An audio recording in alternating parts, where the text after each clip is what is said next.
Okay, hello everyone. Welcome to another Hello. stream. Hello. Um yeah, so let's see. So I got my microphone working. I got my camera working again. Yeah, by the way, I don't remember if I mentioned this to you guys. Totally, there's just a function key on my keyboard and it's turn off webcam, and you can't even tell by looking at it that that's what it is. So I eventually figured that out. And you'd think that when you restart your computer that would like reset, but nope. So it literally stays off until you figure out the button, turn it back on. That sucks. Yep. So, all right, let's just get right back into it if everyone's ready. Um, we really don't need to use tableplop. You can go ahead and open it like as a reference.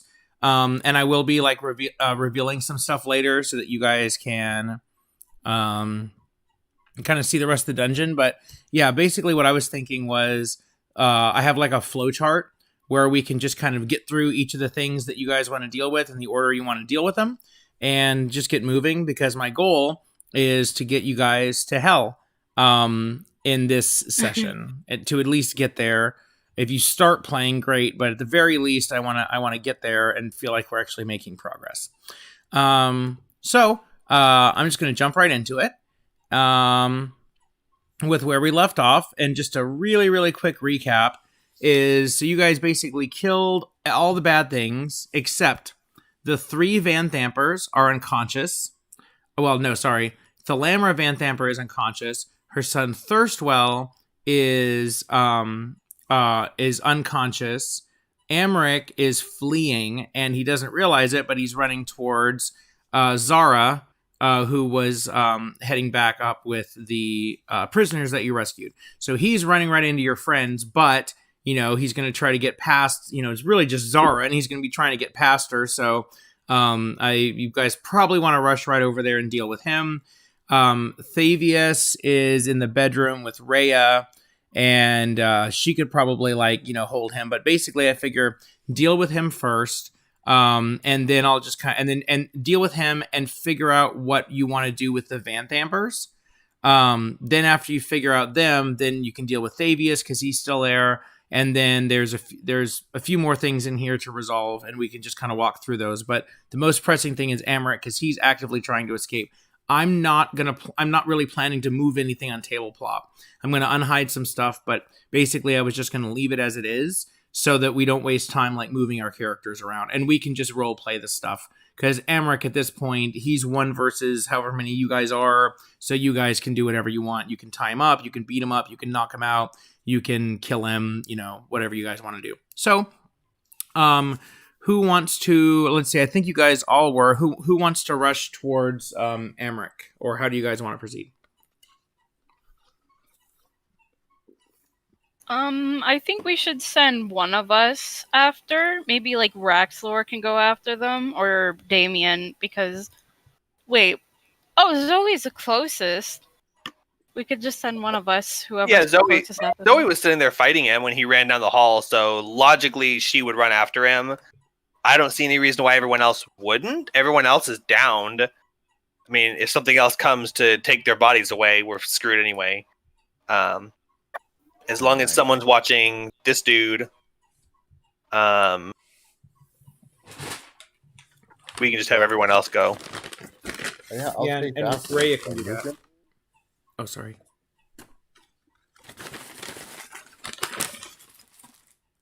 We hear you rustling, by the way. Yeah, I know. Sorry about that. Here, I'll actually, I have a cool mute button on my mic, so it's way easier to mute now. So, you guys can just go ahead and talk. I'm going to mute for a second. So, and then, yeah. Go ahead. What were you saying, Zach?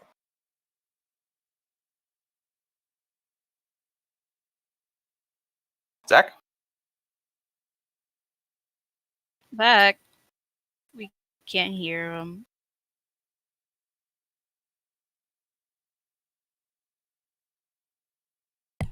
Disconnect? Yep. Oops.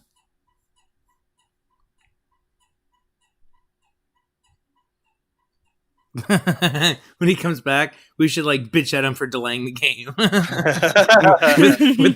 with technical issues. That should be, what the hell? Can't you be ready to go when everyone else is? Okay, well, what are you guys' thoughts? Since he had his chance and then was about to talk and then disconnected, so everyone's down and okay. Hello? Yeah. Hello.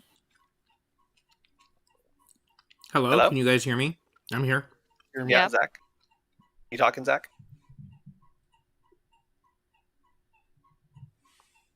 Hello? Can you hear me? Yes. Okay, so you can hear me now. Yes. No idea what happened there. Yeah, I don't know. You disconnected and came back and I can hear you and then you disconnected again. So what were you saying? Oh, I was gonna go chase after him, but I was gonna ask y'all if I should nuke him.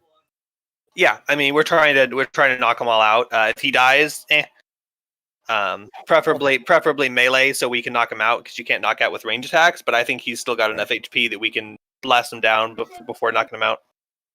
That's why I was asking. I couldn't remember how that worked, and I didn't want to, kill him. Yeah, it does have to be melee, but I think he's still. I mean, if you get a big crit, whatever, he dies. Rip.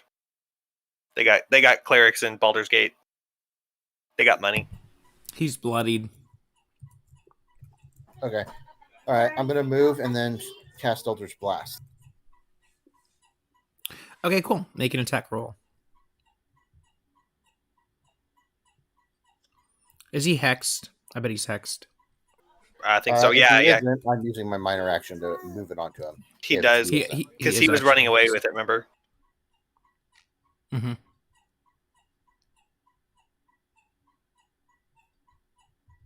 17 to attack. 17 just barely hits. That is his AC. 14 damage. Roll damage. 13 total? 14 damage total. 14. Awesome. So he is... Oh, that's your first one. You have another one, right? Yep. Go for it. He's still alive. He screams as the first one blasts him in the face. 16 attack. That's a miss. Okay. All right, I'm done. Rex Lore sees him charging off into the darkness, and it's like, oh yeah, there's one more guy, and he busts past 5, 10, 15, 20, 30, and he sees the guy down at the end of the hallway, but he can't quite reach him, so he's going to run up with his dash and end his turn next to the guy, so at least he can get an opportunity attack if the guy tries to move away without disengaging. Okay, I should pull up initiative then. Let's see. Ray is not doing anything. That rat is... Oh yeah, it was still attacking. Is it dead? Okay, that rat, if it was alive, it scurries away. I'm not dealing with stupid rat. Raxlor went. It would too. I mean, at that point, it's gonna just invis and run away. It doesn't want to. It doesn't want to die. I mean, it doesn't care about dying, but that's what imps do. It finished its thing. Okay, Scree. Okay, well, hold on, let me count. I'm gonna run over as quickly as I can, using my dash action, so I can get as close as I can. Hold on. Avoid doing range attacks if possible, starting now, because we know that they're pretty weak. We don't want to. We prefer not to kill him. I think that it's like rolling the dice. Literally, I think that last Eldritch Blast was cutting it close. So preferably melee, especially since we have Zara right there. I think he'll be fine. So he's missing like 3 limbs, dragging himself bloodied across the floor with his fingertips. And it's like, I think I can nuke him one more time.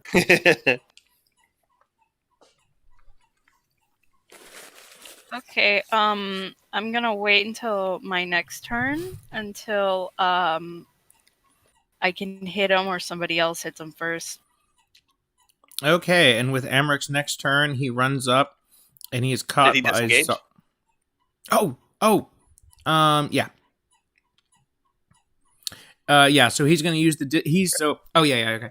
So you run up to Amric, and he looks at you, and he's like, "Just leave me alone." and he's like just trying to get away from you, but he's evil. Like, don't feel sorry for him. Just imagine Don Jr. So he just Donald Trump Jr. just to be clear. So he disengages and he runs away, and there's Zara, and she is going to try to grapple him. And I don't have Zara's sheet, so I'm just gonna I believe I do. I can go hand it to you if you want, or can you just see what her strength modifier is? +1. Oh, sweet. Okay, so he's going to...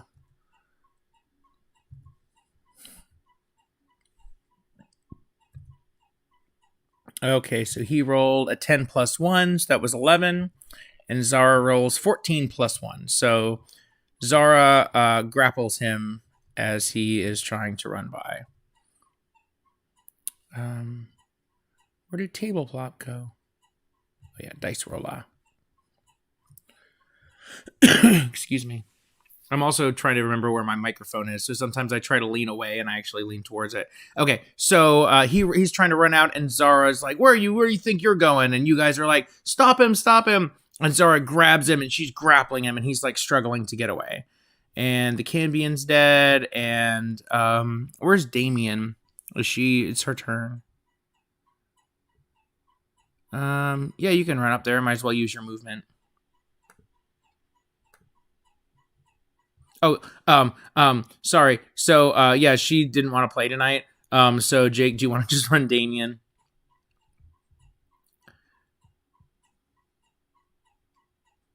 Can you guys hear me? Are you still there? Yeah, we can hear you. Sorry, I was muted, yeah. Oh, okay. Oh, yeah, you're muted. I just assumed everything dropped off because that's how it's been. Yeah. She's basically like a higher... She'll run Damien up. Anyone watching? Yeah, Ray is back there watching the other dude. She'll go ahead and run up and stop here just to have as many people get as close as possible. That's her dash. Zoe's going to get to him next turn, but cool. I don't know if you have good melee. It is Zoe's turn. And you can try to whack him with a dagger or something. Doesn't hurt.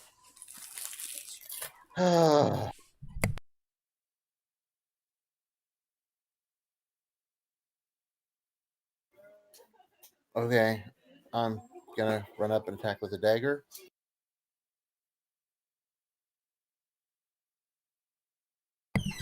Now I need to figure out how to attack with my dagger. Oh, I have a rapier. Oh yeah, warlocks have rapiers. All right. I did not hit. 9. Oh, rip. Worth a shot.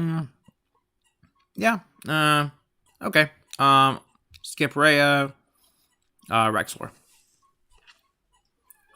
Alright, Raxlor should be able to make it in range. 5, 10, 20, 25, 30. And he's going to run up and try to knock the dude out with the side of his battle axe.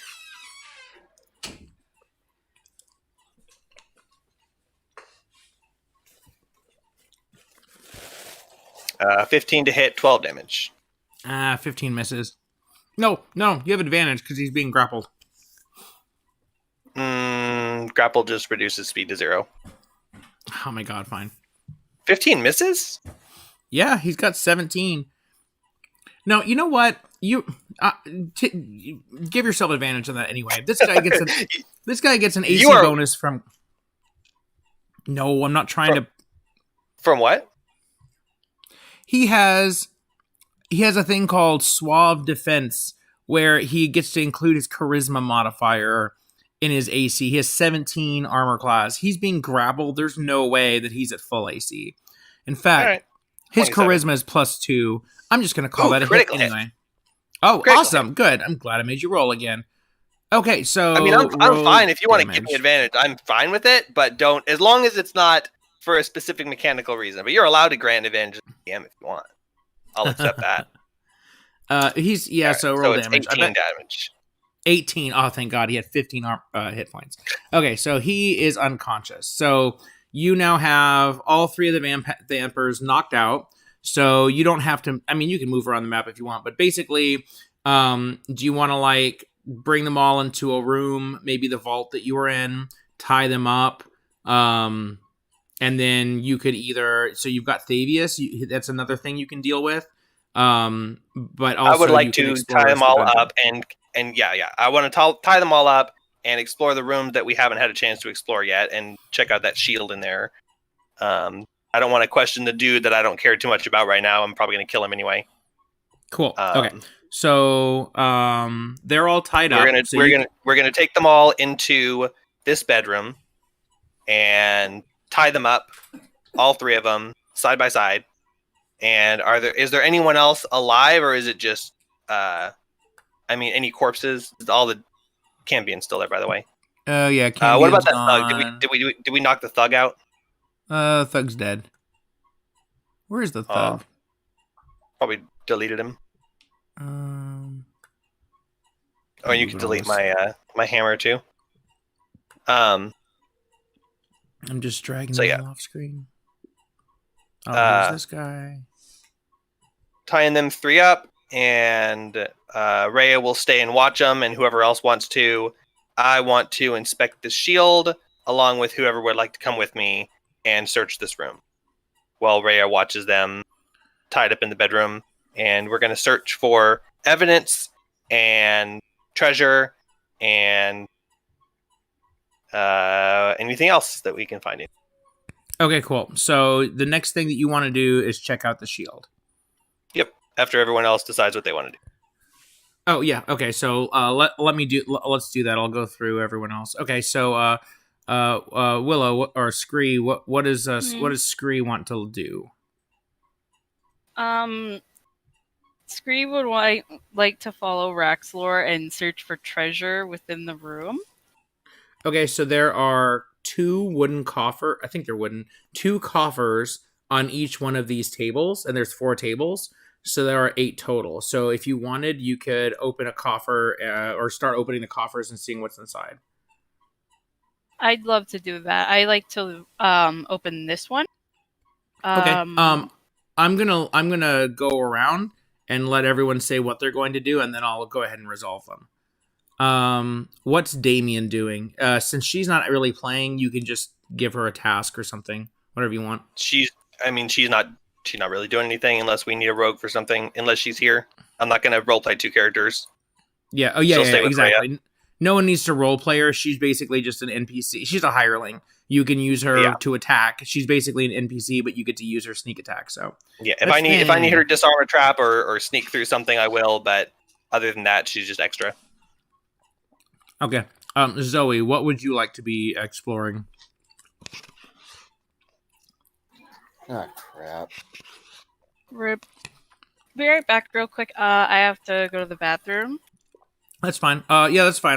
We'll resolve you after you come back. So your options... Oh, go ahead. No, go ahead.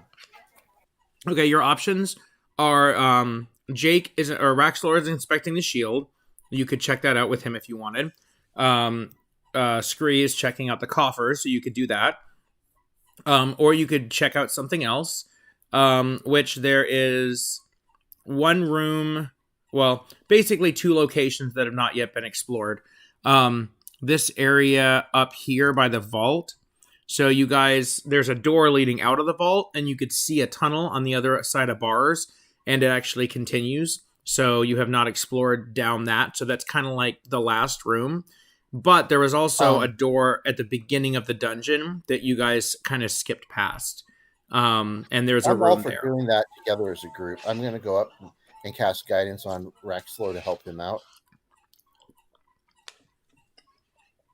Awesome. Thank you. If that's okay.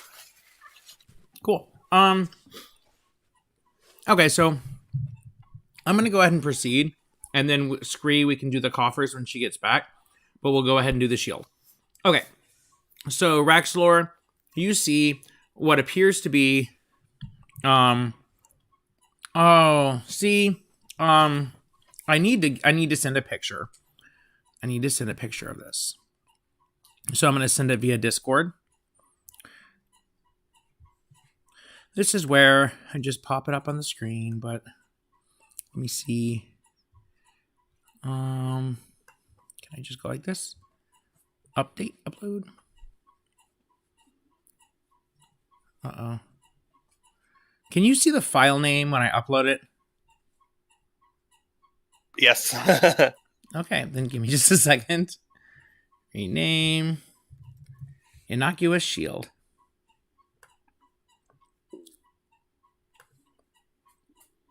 Cool. Whoa, Shield of Life at... kidding. This shield. All right, let me just reverse image search this real quick. No, do not do that. See those teeth? It's a mimic. Yeah, the eyes, the teeth kind of throw me off a little bit. I'm thinking it's like a cursed item. Cursed items usually have bad art like that, where it's like, oh, it looks like a magic item, but ooh, it looks spooky. So if you want to play it safe, let me try it on first. I don't mind. So it looks like it's gold, like it's covered in gold. There's definitely no silver on it whatsoever. And it doesn't really show it in the picture, but it's supposed to be inlaid with gems. Okay, I don't want to just keep doing this and I don't want to do exposition. All I want to do is just let you know that for the NPCs and items and things in this game, I have done more research than I have preparation. So you can really see everything as a solid item, like object in the world. Because if it has like a history, for instance, I've read the history. If you were to cast higher level like lore spells and stuff, like I'm really going all out to make sure that I might suck at the role play, but I'm just letting you know, like I know what's going on. So you approach the shield. It looks like this. How are you? Or like, are you guys just checking it out? Does someone want to pick it up? How do you want to proceed with the shield? I am inspecting the shield from a distance without touching it at the moment. And I see the picture that you sent? Yes, basically. With no other indication of anything? Miles is watching. Yeah, correct. So you see this big golden shield, and it kind of looks like it has this face almost on it when you look at the designs. I'm back. Welcome back. Yes. I cast Detect Magic.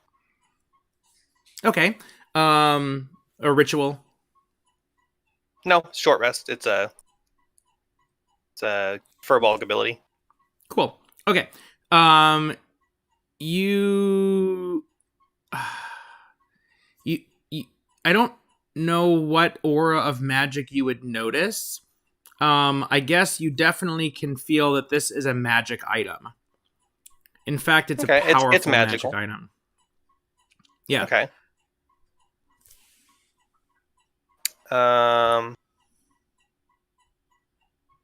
Well, I have removed curse. We'll be taking a long rest soon, so I pick up the shield.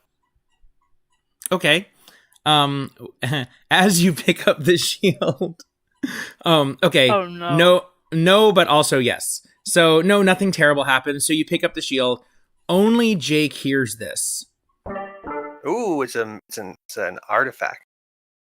Oh. Then you should say it to him directly so he can't hear. Friend, yes, please take me with you. You must rescue me. I am a great celestial trapped in the shield. My name is Sylvan. I instantly drop it on the ground and it goes clang, clang, clang, clang. Obviously, that was gotten at a garage sale. Like out of shock, I drop it and I'm like, oh Jesus! Like I wasn't expecting it to invade my mind holes like that. Oh, that really hurts. Please. Wait, do I still hear it even though I'm not touching it? Yeah. You can hear me. Please take me back up. Hey, does anyone else hear this? What? No, what just are me. you talking about, Roxlor? Oh, geez. All right. Well, I guess you're coming with me. I hope you like taking hits. I unstrap my shield and strap it on my back, and I strap the shield on my arm. Okay. The voice occurs to Scree now, and you hear this. Tell him to take me. Bring me on your journey, please. Roxlor, I hear it too. I don't think I like this very much. Well, no. As long as I'm not the only one, I'm just making sure I'm not going crazy. My shield, dibs. It talked to me, so I mean, I feel like I should be the one to take it. Yes, I am a friend to all. Okay, so he's like gonna go ahead and speak so you guys can all hear him now. Yes, please. Oh God. I know what you seek. You seek to travel to the depths of hell. Yes. Please allow me to join you. I will help you. Yes. I can help you rescue El Toro. Yes. I have powerful magics that I will let you use. Yes. Please just take me with you. So he's asked you to take him right. with you into Avernus, and he's asking you to like if you will do that. Yeah, sure, whatever. Okay, but now he gives you a warning. Thank you. Oh, thank you, my friend. But I must give you a warning. There is an evil order. The Order of the Shield. They seek to capture me. They seek to do evil. I am trapped in the shield. And What else does he tell you? He's trapped in the shield. There's an evil order of the shield that's trying to get him, so watch out for them. And he was stolen, and he wants you to take him with. And he has powerful magic that he's offering you. He or she. Yes. Yeah, I think we're good. So, any conversation you want to have at all? Or, we can just proceed. You have a shield now. I checked the lower part of the shield for genitalia. Ew. And then regardless of what I find, I ask it the pronouns it prefers. you can call me he. That's he or him. That's fine. Okay. Guess so.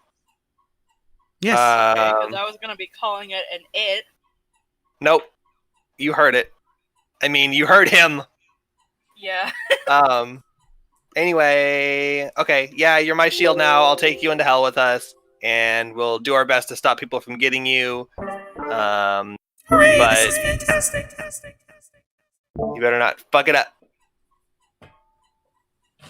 Yeah. Okay. Yeah. Okay, I've got the shield. I'm getting myself acquainted to it. If you guys wanted to continue searching the room. So we're gonna proceed, but just so you can write it down. So, it said its name was Sylvam, Silvam, and you can write down Shield of the Hidden Lord. And he said he's a celestial trapped in the shield. Okay, so now you have that. Everything's a mimic. Could In be. this household, we love. Come on, that looks like a mimic. It's a mimic. I mean, it's kind of a mimic. Or like Definitely something. a celestial, Okay. but okay. Okay, so what else can you do? Okay, cool. So, Scree was looking in the coffers. All of them are empty.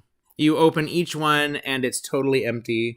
And there's no way for you to know this, but I'm telling you that I snatched this treasure earlier in the dungeon for some part that I made up, and I'm not going to duplicate the treasure again like I did before.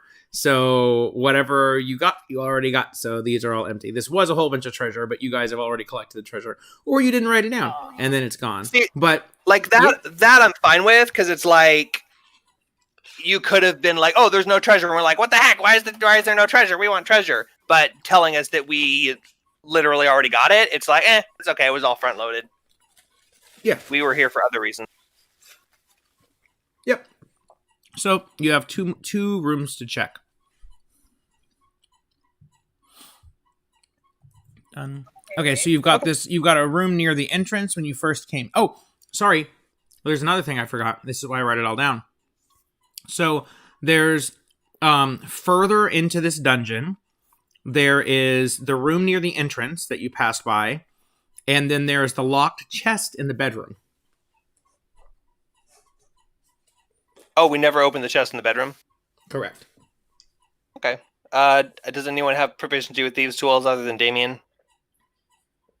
Actually, Scree, go search that room. Go search that room and the lady for a key, because that might be easier than picking the lock. And I will go down here with Zoe, and explore.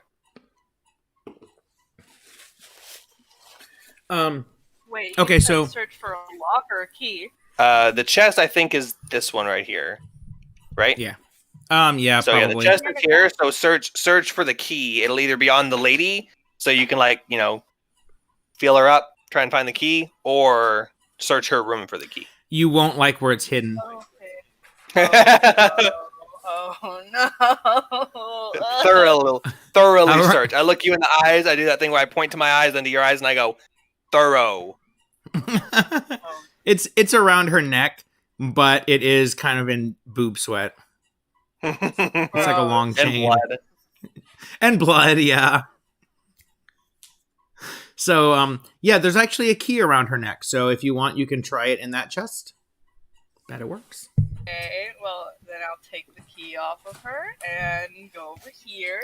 And When you take the key off of her, the rest of her clothes fall off. No! I'm kidding. It doesn't happen. This time. Oh, hey, when you knocked her out, she said, "I'll see you in hell," and you said, "No, I'll see you in about 20 minutes. Oh! Oh, great. Well, I planned on tying her up and then waking her up, like not letting her sleep, and then doing things to her. But we'll skip that for now. We'll let her wake up on her own time. Yeah, you can figure out something to do with her. I told Scree that if Scree and Rhea that if they see her wake up to immediately knock her back out, and that goes for any of the 3 Van Dampers. Yeah, we're not ready to do anything with them right now. We're just gonna bonk back on the head. Bonk. Yeah, the thing about this this campaign, and I mean the real one even, is basically you do all the stuff in Baldur's Gate for 5 levels, then you solve this thing, and then you go to hell, and then nothing matters, and you never go back to Elturel. I mean, back to the material plane. I mean, until the end. So whatever you do with them doesn't really matter, but the game pretty much just wants you to kill them and just move on. But theoretically, you could, it could be part of a bigger thing in the politics of Baldur's Gate. But anyway, I mean, we don't want to come back to Baldur's Gate happy and that we saved Elturel and then we get arrested for murdering the Duke without evidence. Yes, yeah. So I'd like to have some sort of evidence before we murder them. But yeah, so key off the neck. Oh, she needs to be at some point one of us, or do it now. Ball gagged, stuffed with, clothing, undergarment stuffed in her mouth with rope tied around it so she can't use verbal components. Oh yeah, good point. And as far as somatic components go, I mean, her arms are tied, but you could still really cast like that. So we're not going to any extra effort. If she has an S-only component, whatever, cast it. But she is gagged. She is gagged to the point of gagging. When she wakes up, it's like gag. You used old underwear. Yeah, used. If she's actually not like a warlock or anything, she just has Hellish Rebuke and Eldritch Blast because she's like a devil worshiper, but she's not actually like a magic user. Hey, I don't care what kind of spells you have. If you cast a spell at me, you're getting the used undies stuffed in your mouth. That's the punishment one way or another. Okay. Okay, so they're all tied up. She's tied up. Me and Zoe are going to be, or I asked Zoe would come with me. We're going to be exploring up here while Scree explores the chest, gets the key, and does all that. However you want to resolve it, but those are what we're doing. Which one do you want to do first? Do you want Scree to do the chest, or do you want you and Zach to explore? We can do the chest, because it's right there. See what we got. Maybe before we resolve what's in the chest, we can explore, depending on what we find.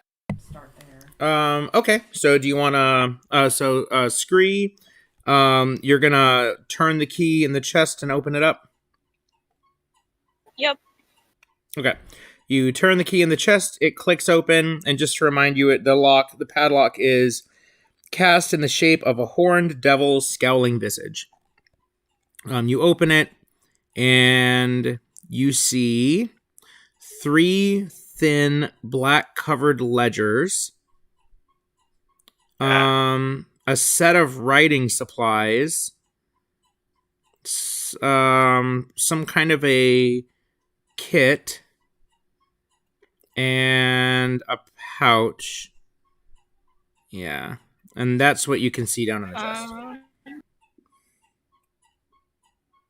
Okay, I'd like to open up the little pouch thing. Okay, are you going to pick up the pouch, or are you like trying to open it and leave it there or whatever? I'm picking up the pouch. Okay, make a perception check. Oh no. Okay.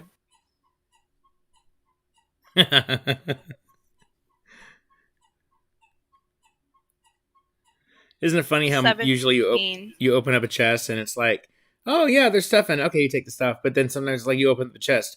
Do you touch the stuff? Make a perception check. Oh no.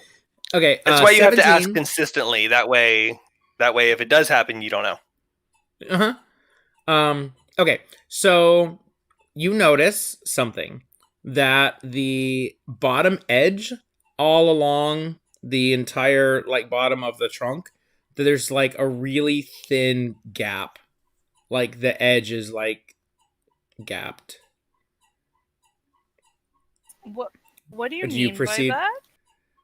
So like the bottom is not solidly connected to the sides. Do you still pick up the pouch, or would you like to investigate further? I'd like to investigate further. All right, that's an investigation check.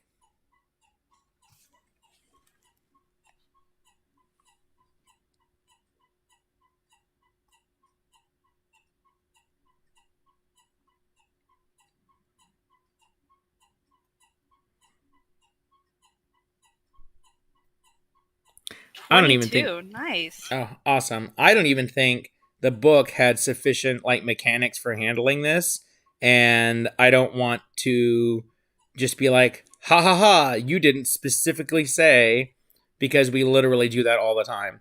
So you notice that there's something. Now with investigation, you've figured out that the bottom is loose. So it's actually a false bottom to the chest. Oh. So I there's could multiple. just pick it up? You could, like, there's multiple ways you could proceed. You could pick it up. You could, I mean, I don't know. I actually can't really help you here. If any other players want to mention anything or any ideas, they can. But yeah, the bottom is not actually the bottom. It is a false bottom. Okay, I want to pick it up. Okay. I'm just going to actually tell you, because you got a really good investigation check, that it seems like a trapped false bottom. Oh, okay. Probably best I don't look at that then. So basically, I can disarm it, right?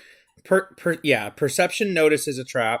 Investigation figures out how it works, and then straight dexterity to attempt to disarm the trap. Well, depending on the trap, usually thieves' tools proficiency is required, but depending on the complexity of the trap, you could say just straight dexterity. That's what I'm gonna do, because I don't like I don't like the exact mechanics of how it's written, so this is how I'm doing it. Yeah, just letting you know. Okay, well, dexterity, just straight up dexterity. Yes. So roll d20 and add your dex modifier. Oh no. Oh, okay, good. Well, at least you earned it. You got a couple good rolls. Oh, a 6. Okay, cool. How much HP do you have? I'm about to kill you. Oh no. Hold on, let me check. I have 15 HP. Okay, make a Constitution saving throw. You might just survive. Oh no. I'm scared.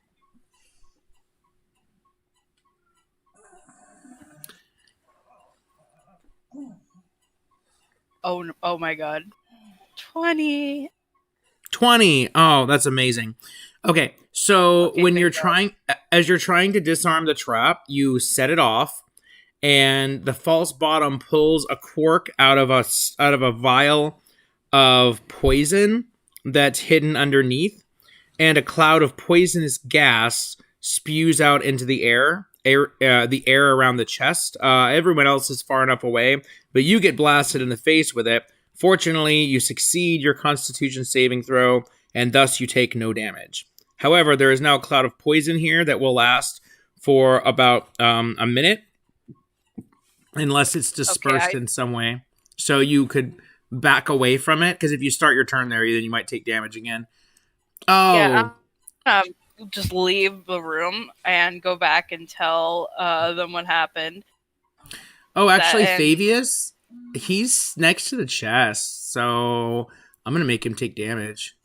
Oh, I'm going to metagame a little bit there. If she gets a 22 investigation and realizes it's a trap and she's going to pick it, metagame, her character would be intelligent enough to know not to have people right next to the chest. But I was trying to stay out of it so she can do it herself. Okay, fine. I really wanted to blast Fabius in the face. If she didn't detect it because we didn't suspect something, it'd be different. But the fact that she investigated and went, oh, this is a trap, let me screw with it. Yeah. That's a situation where the person moves away first.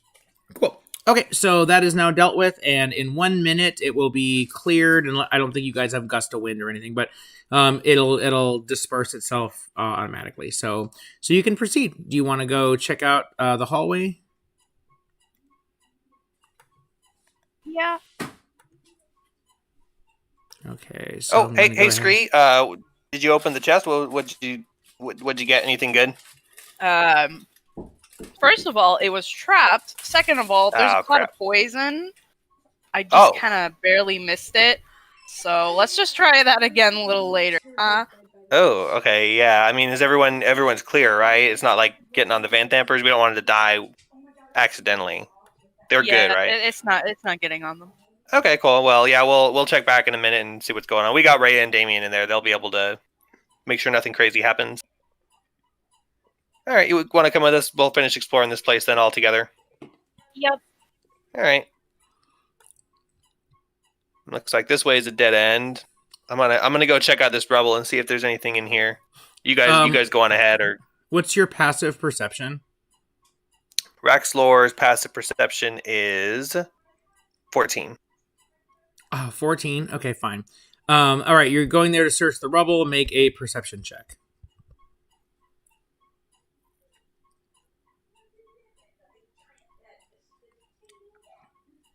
Eight. Shit. Okay. All right. You don't notice anything. All right, guys. Nothing over here. What about my passive perception? I followed him. What's your passive? Wouldn't you like to know? So would I. It might not be higher than his, but you can make a perception check. Just so y'all know, my passive perception is 19. So like. Oh, that great. Okay, so maybe you should be in the front exploring. Ranger. Oh, Ranger, that's right. Okay, so Scree, you notice a hidden door in the wall. I point it out and go, "Hey guys, look! A hidden door." There's not a hidden door there. Are you crazy? No. Oh my god. Where? Show me. I literally, it's just a wall. Oh, that, yeah. Okay, I mean, when you point it like that, I mean, yeah, I know that. I didn't know you were talking about that. I thought you meant like a hidden door. Like, I mean, that's just a door. But yeah, that one. I mean, that's where we were gonna go next. I just wanted to make sure there wasn't anything over there in that rebel.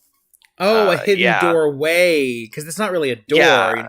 Oh, a hidden. Yeah, passage. the door was there. There's no handle. It's not a door. It's a hidden passage. Yeah. So, I mean, since you found it, I mean, why don't you do the honors and go on in? We'll see what's in there. Okay. Rexor steps back around the corner and peeks around the corner. Okay, I'd like to check for any traps. If there's none, I'd like to go in. Okay, make an investigation check to check the secret door. Actually, I don't think secret doors are trapped. I think, I don't want to do that because the secret door, Okay. finding it is the difficult part. I've never read a secret door trap, and if there ever is, I'll give you a chance to notice it. So I'm not going to make you actually roll. I would agree with that. I would do that as part of the perception to find the door. So it's like if you get a 16, you might find the door, but did you find the trap? But no separate searches. Yeah, here it's literally just noticing that there's a door, and so you press into the rough rock wall, and it slides to the side, and you peek through, and there is a room, and this is the altar room. So over to your left, so it's a big open room. The walls are have like, kind of ornate stone. It doesn't look like the rough sewer tunnel you're in. This is definitely a constructed room. Over on the left side of the room, there's a black stone altar that looks all devilish. On either side is a candelabra, and each candelabra has 9 candles. Behind the altar is the same statue of Zariel that you guys passed on your way in, except it's here, and I'm retconning slightly so that you don't have to go all the way back up and smash open its head. And there's glowing white light coming from the eyes, which when Raxlor is near it will know that it's holy energy and that it's not evil, so that he'll want to smash it open and take the treasure. I follow Scree into the room and see those things. There's also some crap on the altar, and when you get closer, you can inspect that, or you can jack with the statue first. I need to know which page to look up. I'm behind Scree, and I'm letting him, I think. Sure. Shim? They, them. Zim. I'm letting Scree. I'm not like barging past them or anything. So they're in the lead, and I'll go to wherever they aren't going.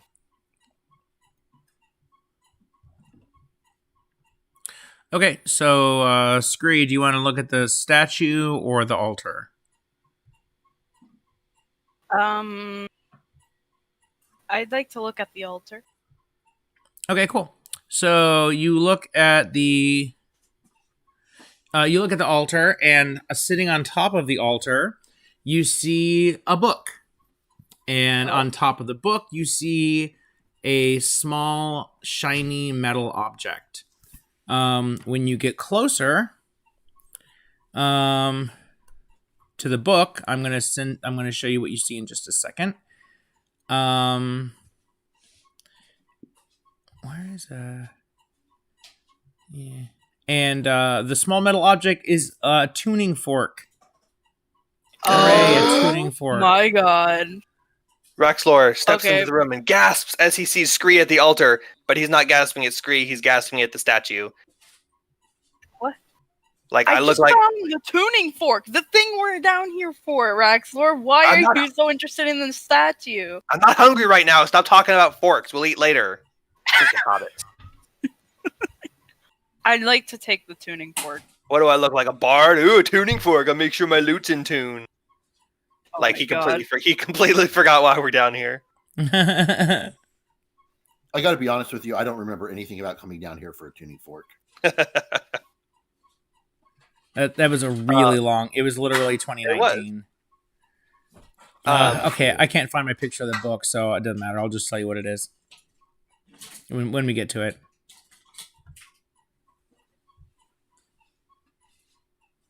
Oh, okay. So yes, you get the tuning fork. So that is to travel to Avernus, you need a tuning fork that is tuned to the plane of Avernus. And Traxigor, the wizard, said that he would take you there, but he lost his tuning fork. He thought that the Duke stole it and was probably using it for some kind of evil rituals down here in hell. And here you find it on top of an altar in front of a statue to Zariel. So basically, she's trying to collect demonic artifacts so she can use it to take down Baldur's Gate. So the tuning fork is what you need. That's the whole MacGuffin. That's the whole reason you came down here. So you can now go up, find Trexagora to go to Avernus. The book, however, so I don't have a picture of it handy, but it's called The Scrivener's Tale. And it's a kind of a nice leather-bound book. And there are... who's looking at the book? Scree? Yeah. Okay. So on the spine of the book, you see one of those little like library tags that shows that it's a book of Candlekeep, of the library Candlekeep where you are. So it's property of the library. So like she must have taken it from the library. And also on the front of the book, there are symbols indicating symbols referencing the Fae, the Feywild and Fae creatures. That's what the book looks like.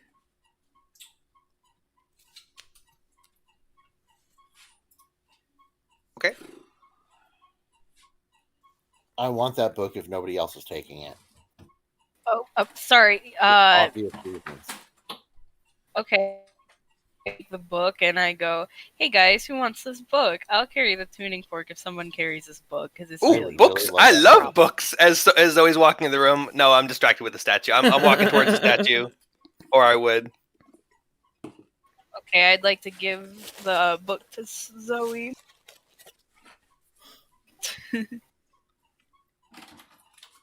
Okay. Zoe now has the book, The Scrivener's Tale.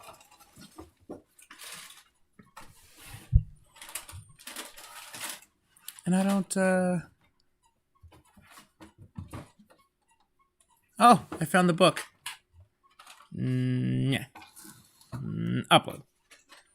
There you go. Scrivener's Tale. Oh. Reverse image search. Stop image searching. You have to like add you have to like change it some, so I can't just reverse image search it. You gotta like run it through a filter or something.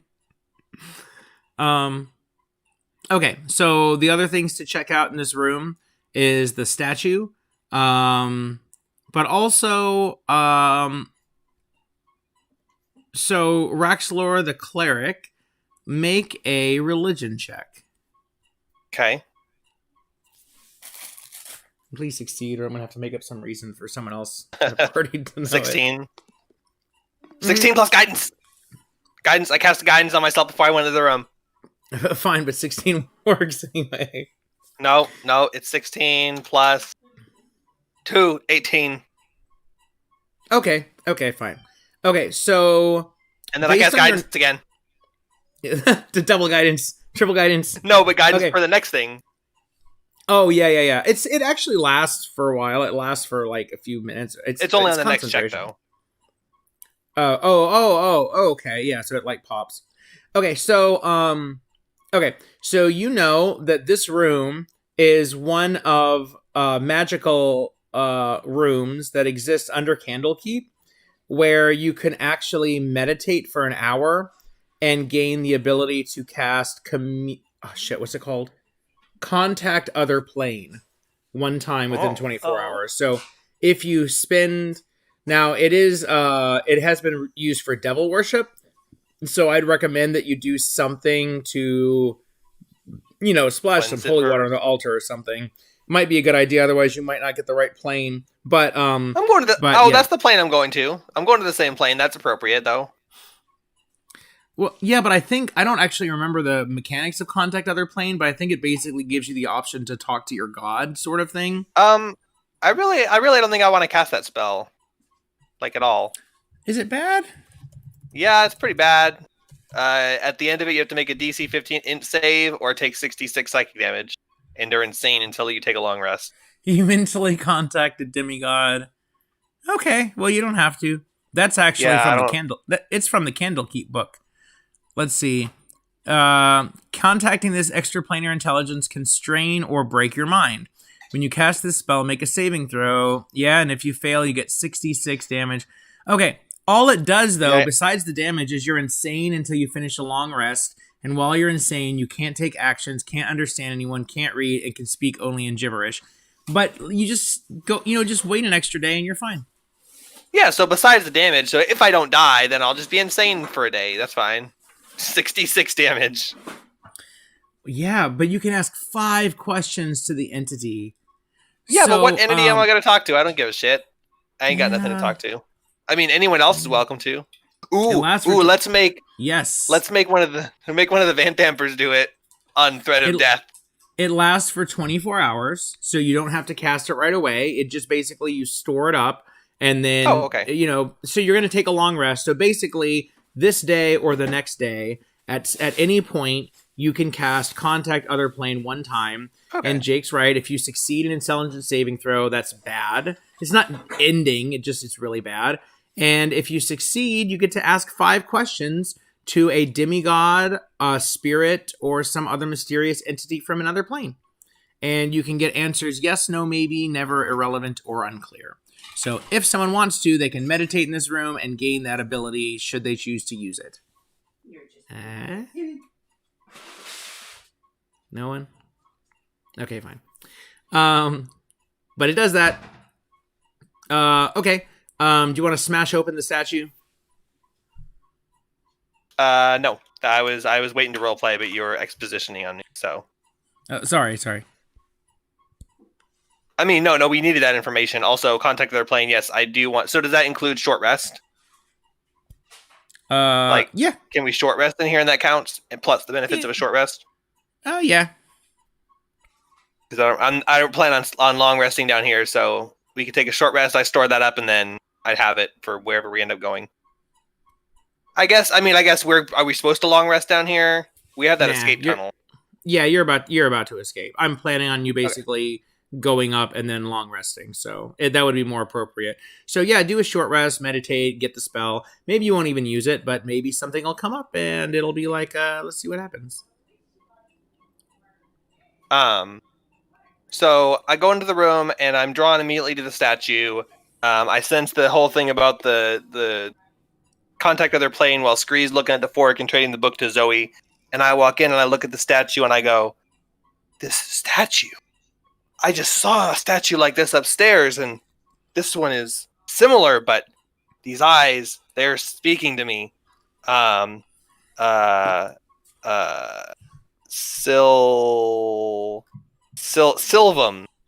do you know anything about this statue? Hold on a second, I'm reading something. And then he will respond. Okay.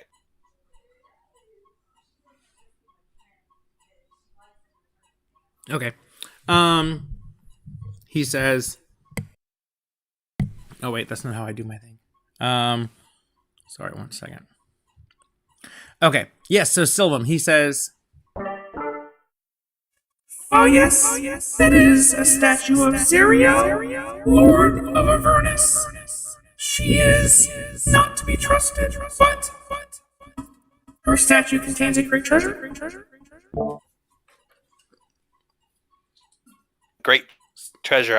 Yes, you speak words of wisdom. The carving of oneself in a statue is a great treasure indeed. I would not want to damage any. And then I smash it with my hammer. You swing your hammer at it, and it does not smash, but it does tip over. And when it tips over, its head breaks off.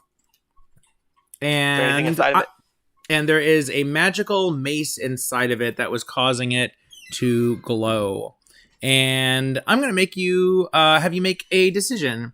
You can either get the more basic, simple magic item that was there originally, or you can get a complicated magic item that was added in a PDF. A complicated magic item and a legendary shield. If you want. It's not that complicated, it just has mechanics. So it's a +1 mace. It's a +1 mace. In the original book, it's a +1 mace and it casts light. So it's just like a glowing mace of light with a +1. But one of the guides that I'm using has a suggestion of how you can actually tweak it to be kind of a cool little magic item. Yeah, that one. Okay, cool. Then I'm gonna Unless it's cursed. He's like, this is too stupid. You should make it a cursed item. And you're like, do you want the cool one or no? It says ask your player if they want the cool one, and if they say yes and they're being greedy, then give them the cursed item. Okay. Wait, can I paste this? Oh, it's crap. Okay. Okay. Sorry. Oh god, that looks terrible. Holy shit. I'm pretty sure I can take a screen cap. Hold on a second. Well, I've got to attune to it anyway, so meh. Okay, so yeah, you know what? You're right. You have to tune to it. So I'll give you a little cap later. But basically, it does extra radiant damage to fiends and undead, and it has some kind of like charge bullshit where you can, whenever you hit a hostile creature with a maul, you gain a charge, and then you can use the charges to do extra damage and stuff. Oh. Okay. And if it hasn't been used to make an attack for 1 minute, it loses its charges. So it's like but it doesn't have a +1. So it's a magic weapon. Yeah. It doesn't have +1, but it does like all this extra damage and crap. So it's pretty cool. Good. It's called Deliverance. Yeah, I was gonna say it's called. So you can write down Deliverance. Cool. Good. I am proficient with all martial items, so that's good. No, sorry for all that text. You guys can just... can I delete that message? Oh, it's a maul. That's a two-handed mace, isn't it? I don't think so. Yeah, heavy two-handed. So I can't use that and the shield. Oh, really? Mm-hmm. It is. Well, do you want to make it a one-handed +1 mace? Just the same stats, but a mace instead? Yeah, I guess. No, not the same stats. Oh,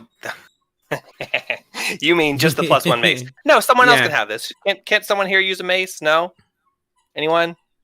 No one? I think so. Someone else can use a shield. Stuff.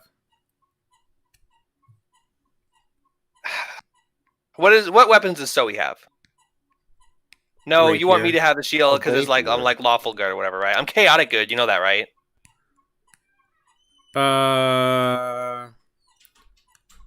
Oh, okay, fine. Just make it a +1 mace. What does it do? When you make an attack or saving throw, you can expend 1 charge to roll a die and add the number to your roll. It's fun, but...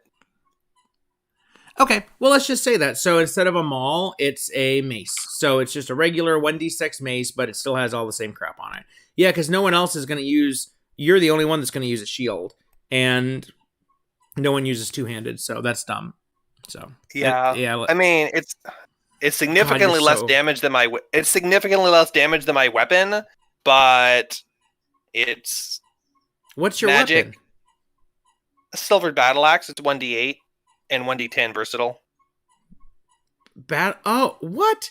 Oh, what? You're a war cleric. Yeah. Oh, but I don't use the versatility because I have a shield. So. Well, wait. What's the 1d8 list of 5e weapons? Let me get something else. Yeah. I know there's a 1d8. That Warhammer? Yeah, Warhammer. Yeah, Warhammer is the equivalent of a battle axe, but a bludgeoning. Yes. Yeah, so make it a Warhammer. Can we make it a greatsword? No. Ooh, a flail. Ooh, flail sounds cool. It's bludgeoning. It could be a flail. A flail's worse. It doesn't have versatile, so that would make me feel better about taking a slightly worse one, and flails are cool. Yeah, even though they never existed in real life. Exactly. Who chooses to use a flail? So so it's a flail, and it also casts light. You can use it to cast on itself. Okay. So you can have it. You can basically use it as like a free torch, and it also does no +1 though. Yeah, I'm not giving you everything. No. So just remember. So all we did was change the item type. So just remember that. Change it to a mace, and everything else is the same. Warhammer. Okay. Warhammer? Yep. Okay. Yeah. 1d8. Okay. Yeah. So it's the same as my current weapon. It's just a. Yeah. Just an upgrade, and it is magic, but it's not plus anything because it has all that other crap. Cool. Okay. So this room is empty. So we've got that treasure chest, which by now you could say it's cleared if you want to check out the rest of that stuff. Or you could look at the last... Someone feel free to. Yeah, Scree, you want to do that? You want to look in the chest?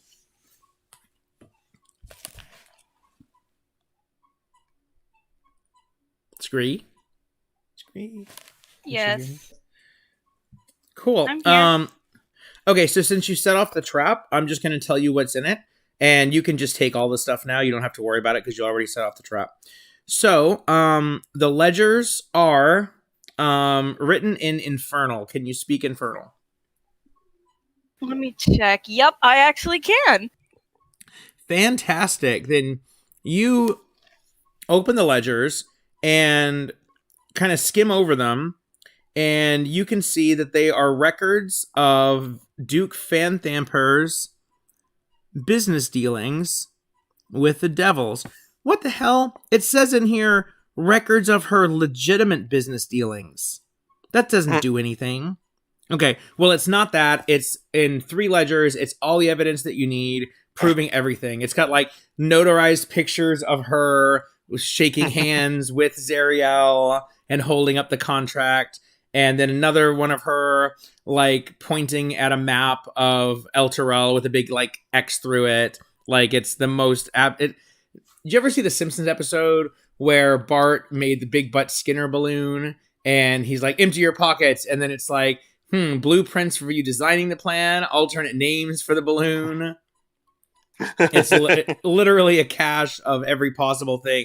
Like, warning, evidence that will incriminate me and my family. Do not let any authority see. And it's like, it's guarded by like a 2d6 poison bottles. You're like, yes, This is fine. Exactly. So that, okay, so, and what's his name? Philaster, he looks at it with you, Scree, and he tells you that he can make sure, you can hold on to him for now, but he tells you basically he can make sure that those get to the proper authorities and that she's exposed. And basically he'll take care of all the crap for you in Baldur's Gate. So you don't have to. So you have the evidence now. So you could leave them tied up and send authorities down to arrest them, or you could have them killed, which is safer because that way they can't do any tricks. You know, if you just kill them and then give the evidence, it's kind of like, well, I won't use a specific example, but you know how sometimes an innocent person ends up dead, and then it's like, oh, but there's all, and then it's like, oh no, they killed someone, and then it's like, no, but really they were bad, so they deserved it, and the person that's dead can't defend themselves, and you have evidence that shows they were bad, so that's definitely a plus for killing these. Basically, from reading these dealings, you get every indication, yeah, we need to kill this family, just cold-blooded execute them in the most, like, not good way, and then just take their evidence. Right. But deal with that how you want. You don't have to kill them. In fact, I mean, the way that it's playing out here, that's kind of, like, almost evil to do that, to literally just, like, execute them while they're unconscious. That would be, like, almost Derek Chauvin level stuff. We did the work. We did the work to get them down. I come back into this room with Scree and I say, "What you got there, Scree?" Looks like books. Well, contracts. Oh, really? Like for the contractors who built this place, like the hardworking men they hired to build this place? No. In fact, it's more like incrimination, that kind of deal towards that person over there. He points over to the Vanthamper. Oh, so this is showing that these are evil, horrible people who were in league with the devil and tried to kill us and are trying to drag Baldur's Gate to hell. And they're responsible for the disappearance of Duke Ravenclaw, and they've been trying to corrupt the city and drag it down into hell. I was summarizing. Yeah, summarizing.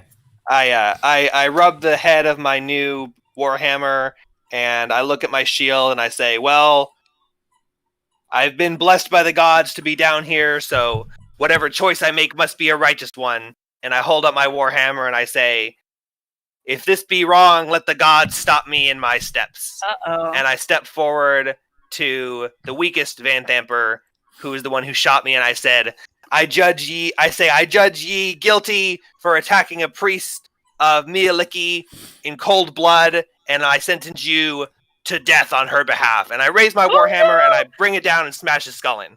Ooh, bonk. As you do, his spirit. No, I'm just kidding. Okay, so you crush his head, and it just splatters. And when you do, you like there's this like ghostly, shadowy essence of him that kind of like comes out and fades away.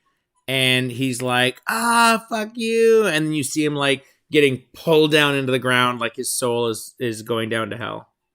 I say a short prayer on my holy symbol in Sylvan, as until his soul is gone, and then I pick a piece of like skin and blood out of my beard and slap it on the ground, and then I turn to the rogue guy, and I say, Mialiki has judged you guilty of consorting with devils, attacking good folk, kidnapping, murder, and theft. And your sentence is damnation and death. And I raise my warhammer and I smack him on the side of the head. And so you like step on his head lightly, like with one foot, and then you smack his head like a croquet mallet, and his his opposite ear like explodes, and the brains just go and like splatter against the curtains. Oh, and I like shove the bodies, like I shoved this guy's body like down to the ground, like in the corner, and the other guy too. So I shove them aside, and I walk over to the Duke, and I tell Damien, I say, you might want to step away for this. And you hear a voice whisper in your mind, and it says, "Do it, bitch! I'll see you in hell." I say, shit, what's her name? Something Van Thamper. I forget her name. I say, Thalamra Van Thamper. As on behalf of Mialiki, I judge you guilty of corruption of 2 innocent souls, murder of thousands, plotting with devils, kidnapping, theft, deceit, and a slew of other sins and crimes that you will now be punished for in hell. I sentence you to eternal damnation at the hand of whatever foul beasts you worship. And I raise my warhammer in the sky, and then I cast... Oh, I don't have any nukes, do I? I was going to cast it. I was going to finish her with a spell. I don't have any cantrip nukes.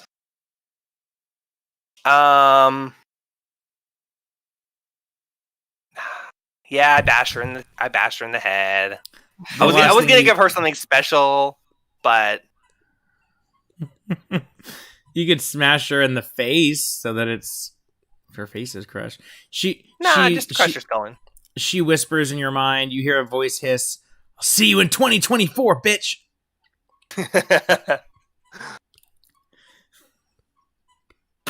And a Republican will be making a triumphant return to the White House, and I wonder who that will be. Oh God! I say, if that happens, then I'll go to hell and kill you again myself. Okay, they have been executed, and what's his name? Philaster. He does like a kind of a religious sign, and he says, "You did the right thing. We've got to purge this evil. If they're allowed to continue, thousands of innocents will die." This is what this guy said, right? The guy that they had like kidnapped. No, Philaster? Where is he? Yeah, where's Philaster at? Is he? Wait, who? Oh, I must have moved him away. Where is he? Not this guy? No, we lost one of the guys. I don't know. I don't know who Philaster is. He's the thug. Oh no. Well, you met him. Who is he?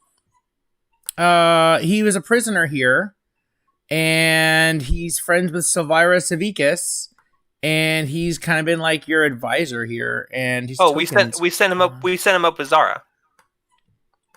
No, Zara went up with Clem, and we just don't have a. Pretty sure I sent him up too. No, because he needs to be with you guys. He would not have been with us this whole time. I sent him away. That's why you're not finding him. He was in here. We met him. He was in the top right room. Yeah. Yeah, and then the doppelgangers were pretending to be him, and I figured out who he was. And then I said, you go up there with them. We don't need you down here.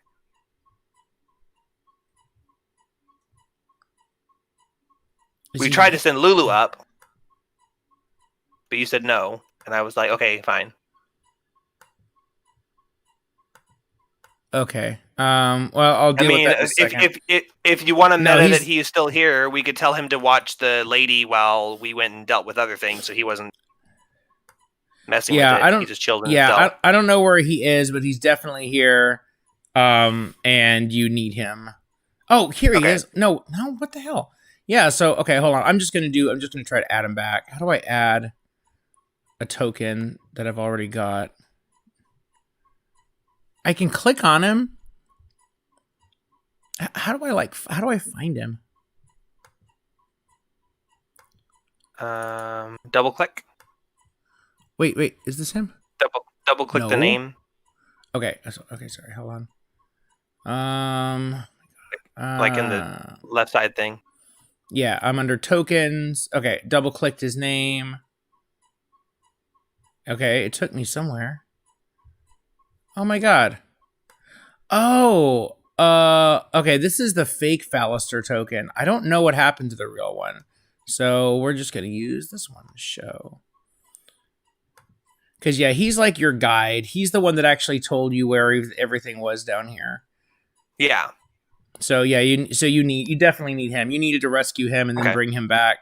Yeah, so I don't know what happened, but either way, we sent him up with Zara. That's what happened. You probably deleted his token, but if that wasn't a thing that should have happened, then we can retcon because he wouldn't have been there with us through that battle. He would probably have fucking died. I wouldn't have had him there.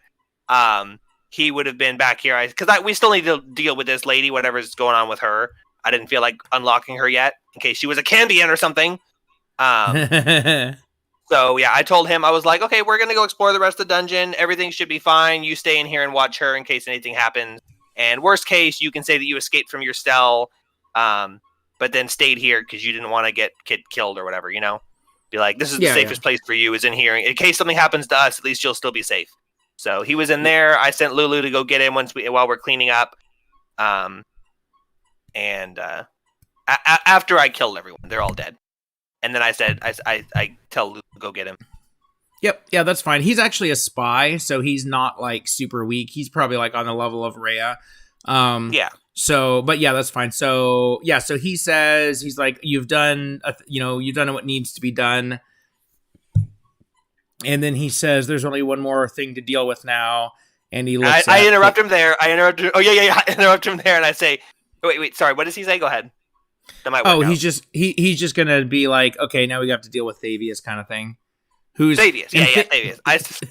Thavius is looking really scared right now. He just watched you kill all these people, and he's like shaking, but he's like trying to act normal. However, there is one room that you haven't explored yet, so you have to choose if you want to resolve Thavius or actually, you didn't get the rest of the stuff out of the chest. So there's the rest of the stuff in the chest, the room, and then Thavius.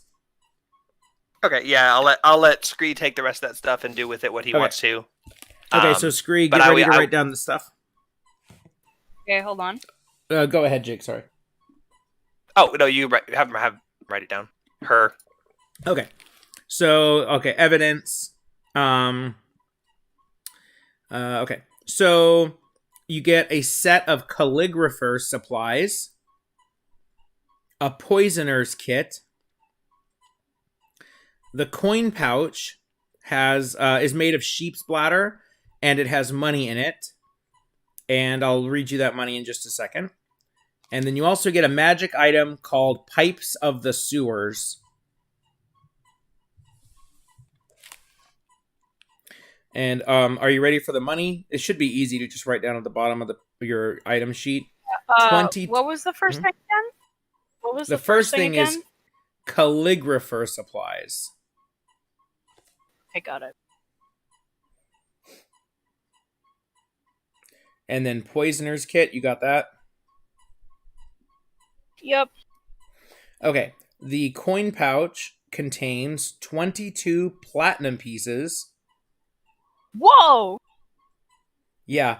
And 85 gold pieces. And Oh my 100 God. and 113 silver pieces. So this is a lot of money. And yeah, the magic item is Pipes of the Sewers. You need a long rest in order to attune to a magic item and figure out how to use it and stuff. But this thing like lets you like summon and control rats. It's pretty cool. Oh my God, rats! Well, like not summon, but like call gold, right? them. Huh? 83 gold, right? 85. Okay. Okay. Thanks And for another thing. clarifying.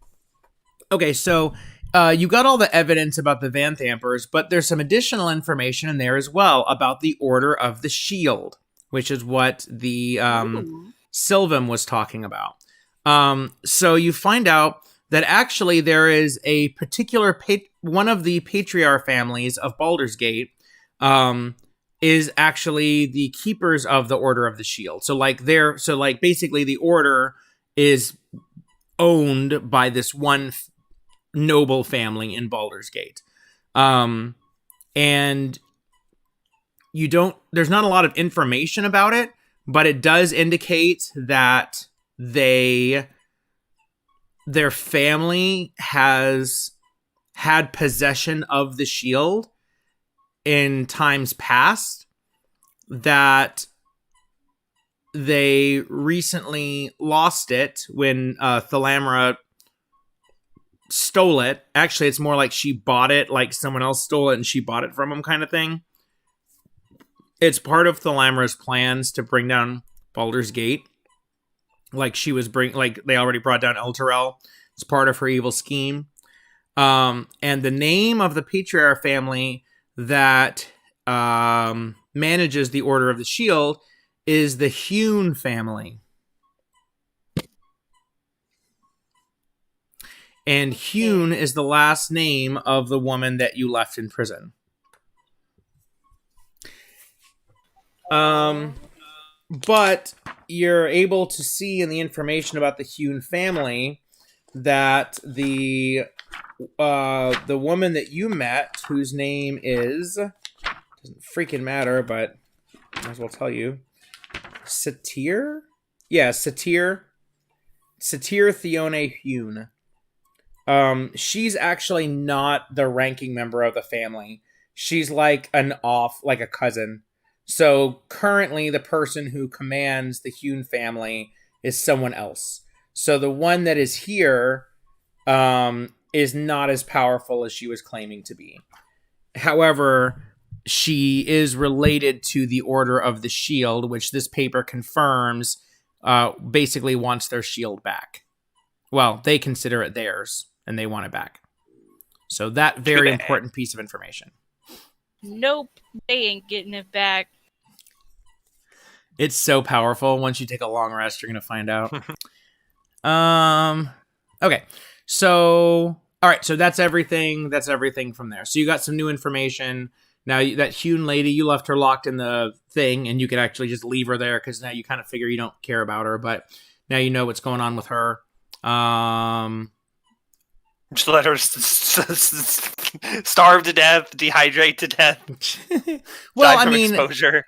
You know, you just executed these guys. Like, probably there's eventually going to be some squad to come back down here and figure out, like, hey, this isn't normal. We need to clear all this out. There's devil stuff. There's prisons. She might be dead by then. But, you know, I walk up to her. Can you give me a brief summary of the 30-minute essay you just said? I wasn't listening to it that much because you were telling it to Scree, who was reading it.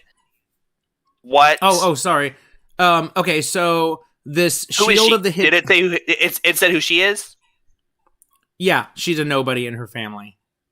Okay, and that's related to the shield thing. because her family is an ancient order that keeps the shield. Okay, so she's a nobody, but the shield is her family's responsibility. So she would recognize it if she saw it. Yeah, so exactly. So her family knows about it, but she's not the one in power, but she was kind of like telling you that she was. So basically, there's this ancient artifact, some family got a hold of it at some point in the past, and they've held it for generations. Recently, it was stolen from them, and the Order of the Shield supposedly is going to be trying to get it back. This Satyr is a member of that family, but she's not anywhere in the hierarchy. So she knows about the shield. She's related to it. What she was telling you is she was kidnapped by the Van Thampers. She didn't really explain why, but now it seems like she's probably, she's probably like leverage, but with no power. Like, her family would want to get her back, but they don't care. Got it. She has no, okay. She can't. I go out here and I call my skeleton, my 2 remaining skeletons along with me. Where's skeleton number 2? Did both of them die? Did 2 of them die? I think 2 of them died. No. One dead. W. 2 of them. What? No. Okay, that's W. Yeah. Where's the other one? Is he's dead. He's dead. When did 2 die? Okay, well, fine. I don't need this last guy anyway. I send this one over to the cage door, and I walk up to her and I hold up the shield. And before I say anything, does she react or say anything when she sees it? Oh, yeah, she sees it, and she's, like, kind of shocked and horrified. And then she's like, oh, you found it. You found the shield. Great. Yeah, that's why they were holding me down here. I say, yes. I have reclaimed the shield and saved it from the hands of the devils that it had fallen into, as your family had failed to do. As you have failed to protect it, it has now fallen to me as its new owner and guardian. And I strip your family of any rights to this item. Should you come after it, your life will be forfeit. I will command this skeleton to release you in exactly 24 hours, so don't dehydrate yourself too much while you're in there. Nice. And tell your family what I did and tell them not to look for me, or you will not see this kindness again. But awesome. No, the name of Raxlor and Mialicki have shown you mercy and lifted this burden from your hand. And I tell the skeleton, unlock this door in 24 hours. That's awesome. And she looks defeated, and she just kind of looks down, and she says, okay. I say, that's right, bitch. And then I throw Salima's head through the bars that are in it. Knocks on the wall behind her. You see what happens? This is what happens when you don't listen. Awesome. Oh, good. I'm glad.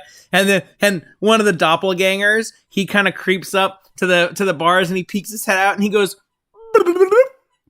me too. I say, well, I don't know how long my bond will last with this skeleton, but you know what? I'll give her 23 hours and give her an hour head start. If you guys can find her in an hour, then you do what you want. But yeah, skeleton unlock their door also after 25 hours. Satyr looks at you and she's like, thank you. and the doppelgangers are like, and they're like clapping their hands. They look excited, but no less insane. I say, I'm a man of my word and of peace and neutrality. So I'm not going to let any creature suffer and die needlessly. So I think cool. Y'all will be fine. You'll blend into Baldur's Gate just fine. Yeah. They didn't want to be necessary. I mean, they were supposed to be evil, but then they went insane. Technically, an insane evil is kind of good. Sorry. Yeah. Oh yeah. No, go ahead. Chaotic. But yeah, I think that's. Sorry. Oh no, continue. No, I think that's enough. Whatever. We've smashed some skulls and saved. I think every person here has been resolved. Every living person has been resolved except for douchebag here, but we'll deal with him later. Yes. So I leave the skeleton there. I let him keep his mace and shield, and I return to the party and I say, "Don't worry, the prisoner has been dealt with. But I say that, and then I like wipe my hammer off on the bed because I haven't wiped it off yet, and I don't say anything. Okay. Yes. So Rhea looks at you and she says, "Now it's time to deal with him," and gestures towards Thavius. And he looks up at you and he kind of like does a sheepish smile and then like does a really tiny little wave. And he's like, "Thanks for rescuing me. Now, yeah, I guess I'll just be on my way now. And thanks for freeing me." I say I have enough on my mind right now. I've cleansed the world of 3 corrupt souls, and I need some time to reflect. Someone else deal with the old man. I don't care about him. Okay, Scree or Zoe, which one of you would like to deal with Thavius? Oh, good, because Scree is AFK. Are you ready? Oh yeah. Nope, I just got back. Oh, okay, cool. So Scree and Zoe, how would you like to deal with Thavius? Let me tell you what Rhea wants. Rhea basically worshipped this guy, not literally, but like he was her like pope. And she was looking for him to find him and rescue him. And she is basically sure now that he's in league with devils. And she does not want to like let him go. Like basically she wants right now, he is here, you found his contract. She wants to be certain that he is evil, and then if so, execute him. So she's ready to execute him. That's what she wants to do, but she's hesitant because she's seen the contract, but like she wants to see, you know, she's seeing him face to face, and she wants either him to admit or somehow confirm other than a document that she found. So that's how you guys need to role play and get him to admit that he's evil, sort of thing. Since Raxlor left the room though, because this is a clue, I need to have him, okay, so you got an amulet, in the other room, and you tried to do a religion check and you failed it. But that's kind of stupid. So actually, you know that it's a symbol of Torm, which is a good god. And on the back of the amulet, Thavius' name is written. And you found it in a chest in the other bedroom. Who got an amulet? You did. I did?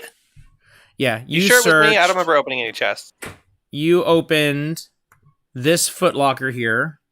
And the only thing in it was an amulet, and you looked at it with a religion check, and you got a really low number, so I didn't tell you anything. But it's a symbol of Torm, and that's stupid. You don't really need a check for that. So now I'm going to tell you it's a symbol of Torm. So you thought about it for a second. You didn't really look at it before, and now you're like, oh, that's a symbol of Torm, and Thavius' name is written on it. If you want, you don't have to interact with them, but you could give that to them and say, you know, here, ask him if you lost something or something. Was his name written on it before when I found it? Or is that something you're adding now?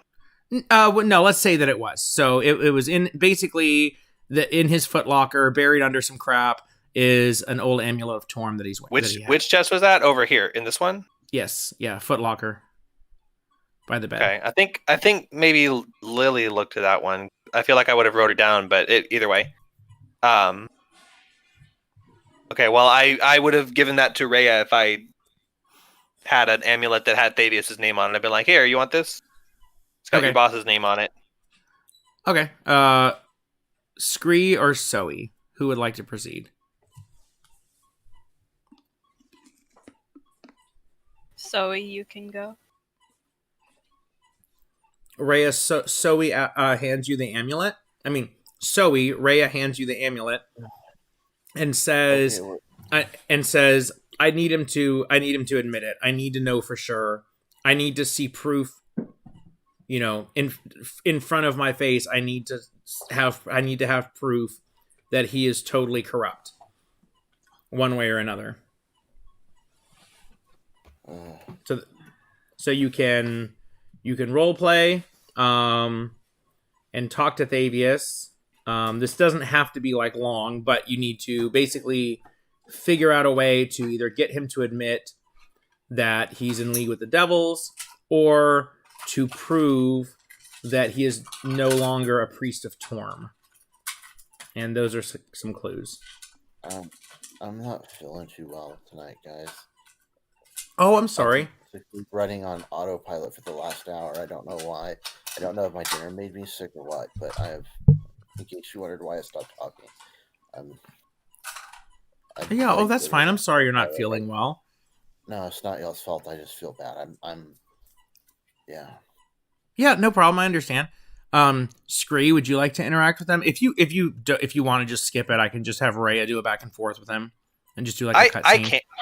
If you don't want to, Willow, I can. It's basically been just me and Nick role playing for the last hour and a half. So if you guys don't care about that, I don't mind. But I was just trying to give some other people a chance to play the game. But I don't mind if you want me to keep going. Yeah. I want to. Yeah, no, that's fine, Zach. You don't have to worry but about it. I'm not really sure what I'm supposed to do. It's okay. Oh yeah, no problem, Zoe, at all. I mean, really, me and Jake don't mind just doing it solo, and you guys just kind of being along for the ride. We just don't want to be like take something away because we're like we just keep going. So Lily didn't even play at all tonight. She just wasn't really into it. Not a problem. So okay, Scree. So here's kind of your.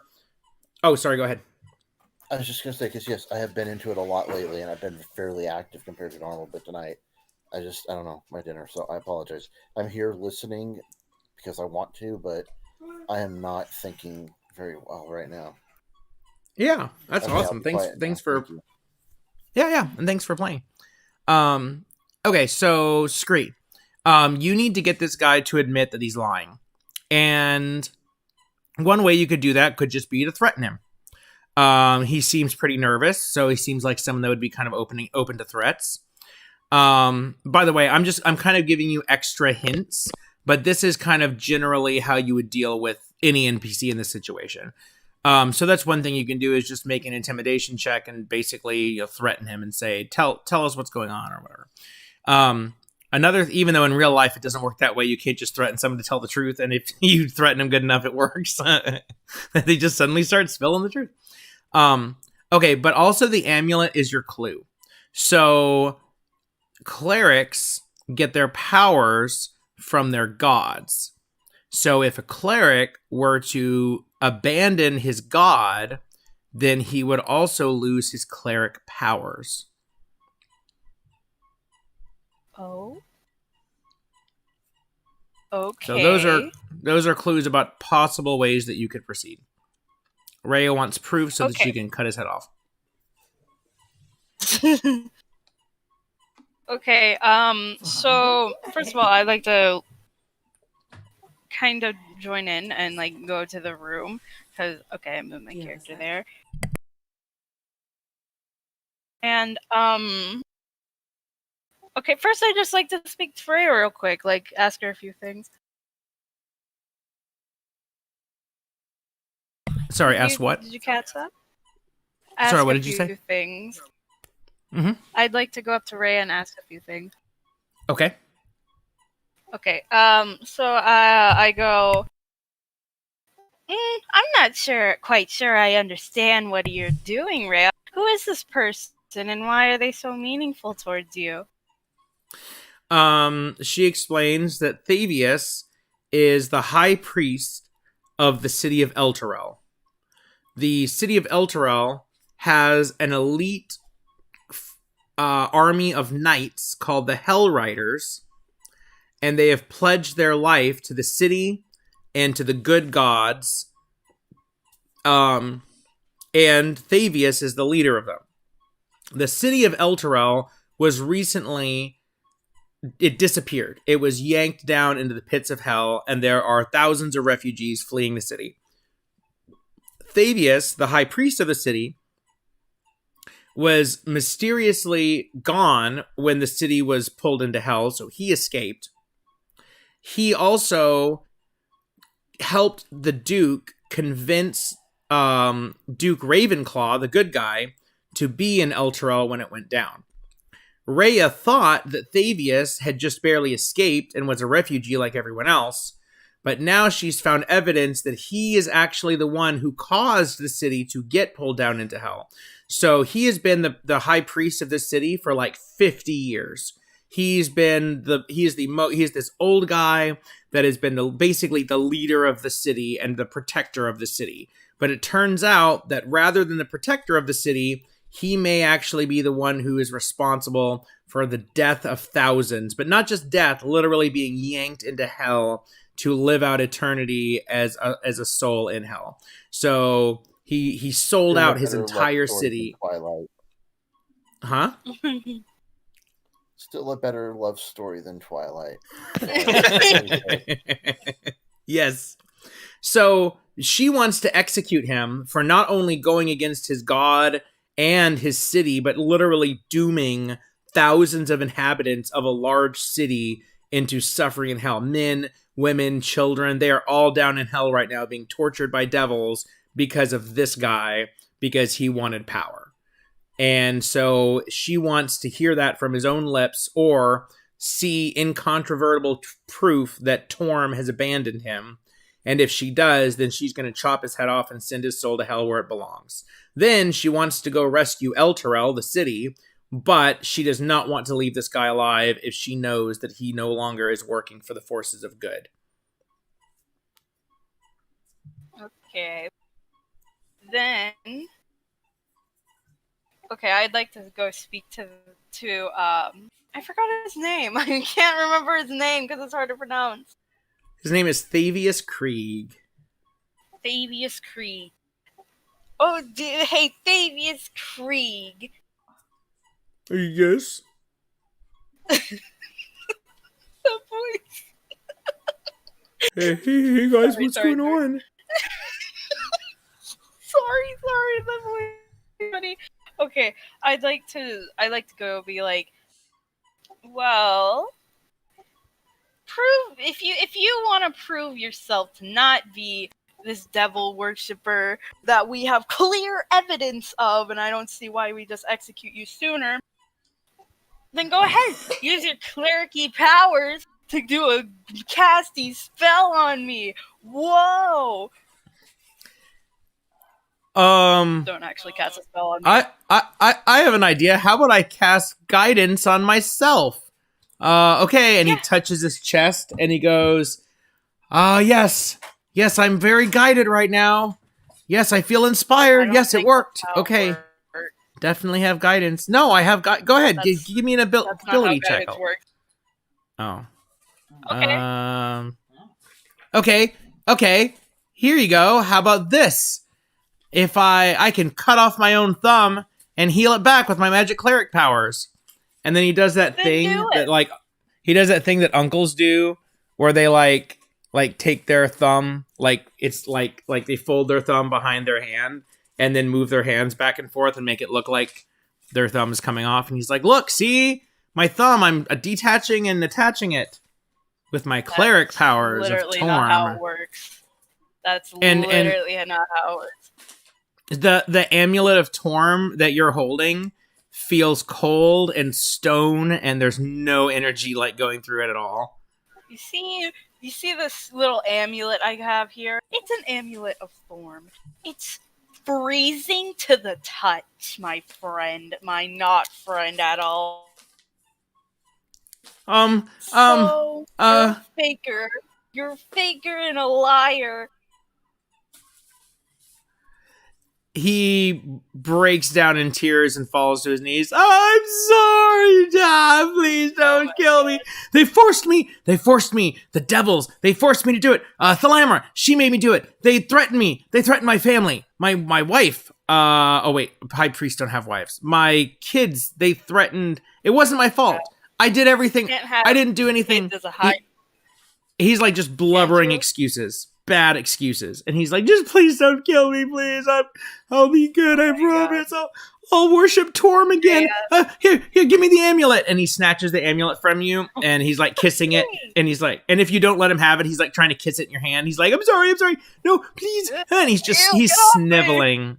He's just sniveling, and then he starts crawling towards Rhea, and he's like, please don't kill me. And you notice his shadow on the wall is the shadow of a devil, and it's kind of slightly independent from him, and it's like looking around and like cackling. Die with Rhea. dignity, dude. That is pathetic. He's very pathetic. Rhea, He will won't not. you see the He shadow will on not the die with wall? dignity.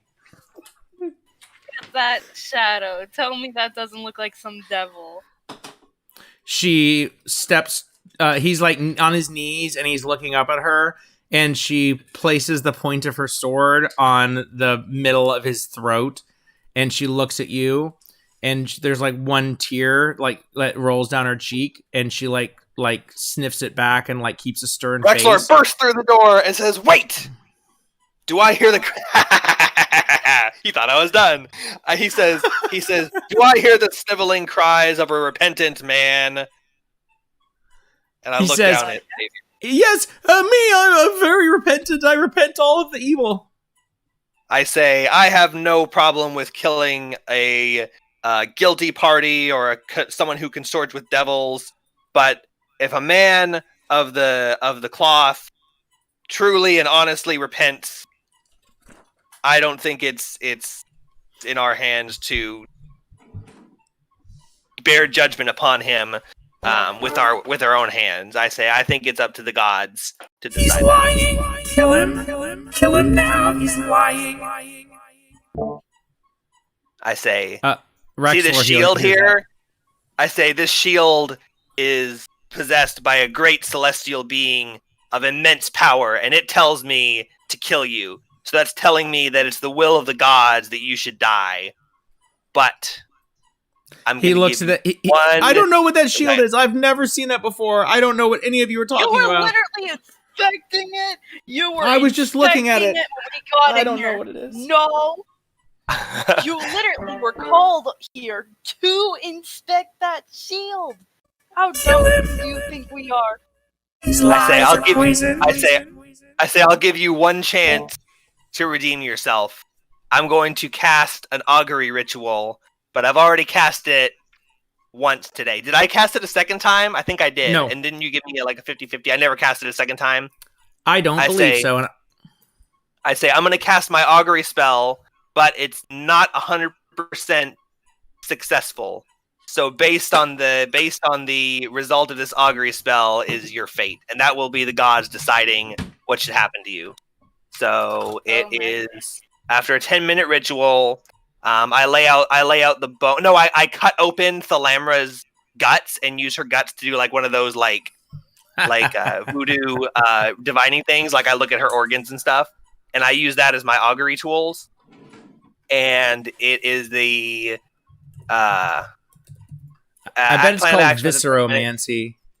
Yeah, probably. Yeah, I think so. Let's call like it visceromancy. Let's call it that. I didn't want to Google that because it's probably real. So it is the second cast, and it's a cumulative 25% chance after each casting that I get a random read.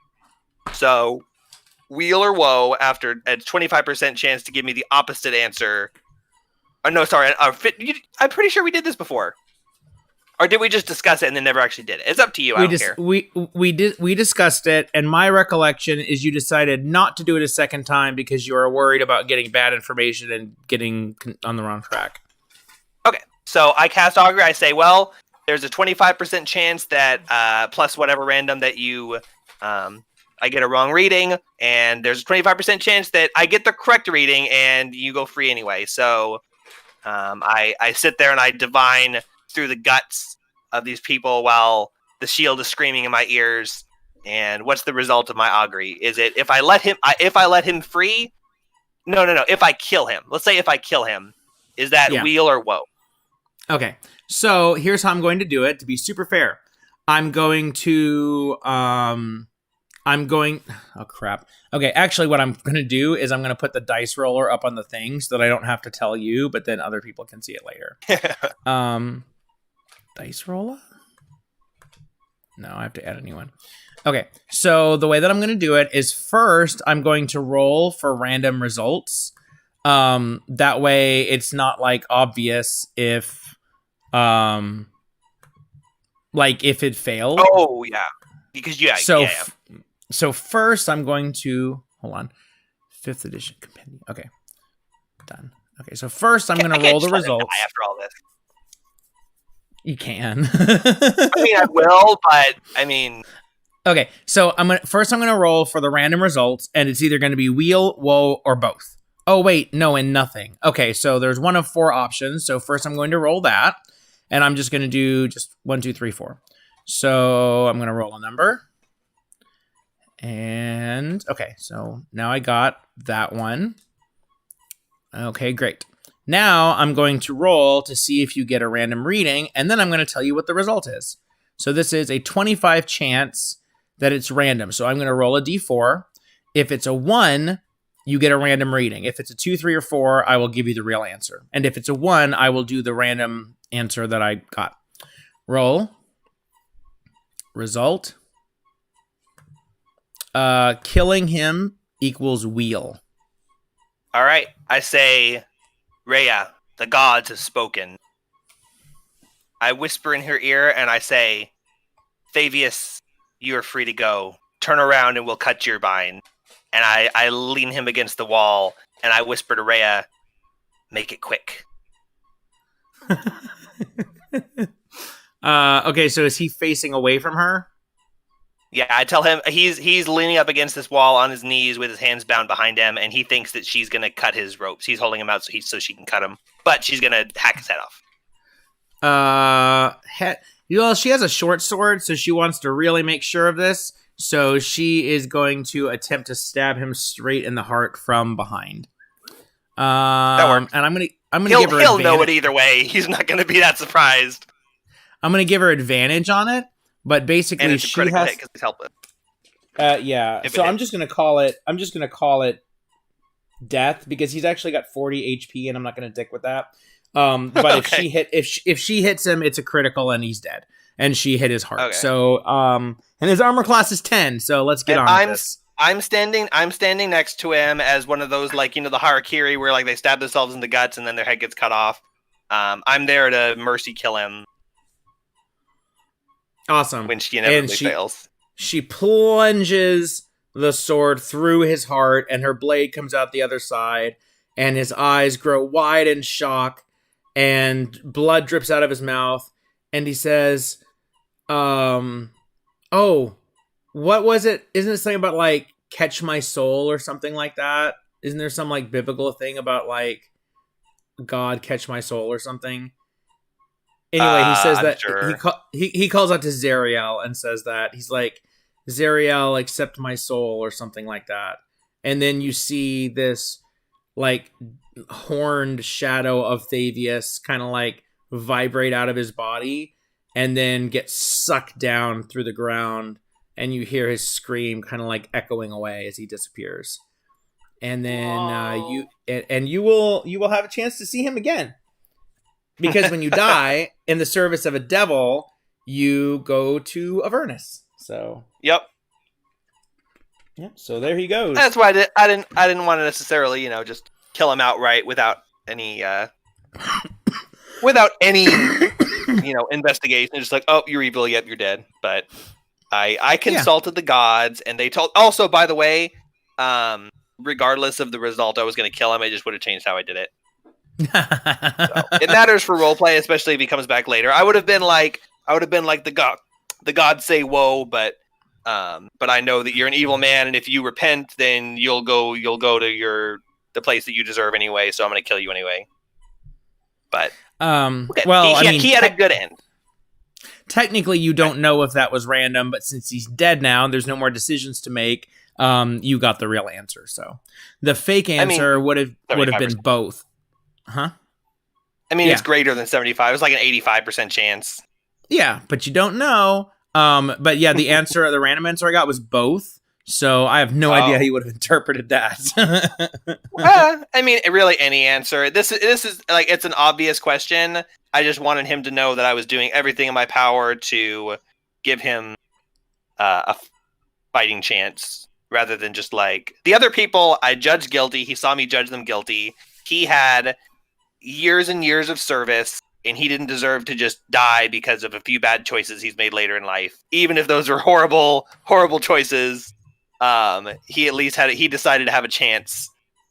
And the fact that he, with his dying breath, called to Zariel and got sucked down to hell, that means that he wasn't repentant, and I don't give a shit. Definitely not repentant at all. Definitely not. I look around at all the corpses in the room and I say, well, looks like our job is done here. So how about we go find the rest of this treasure in this place? Okay, so there's one more room.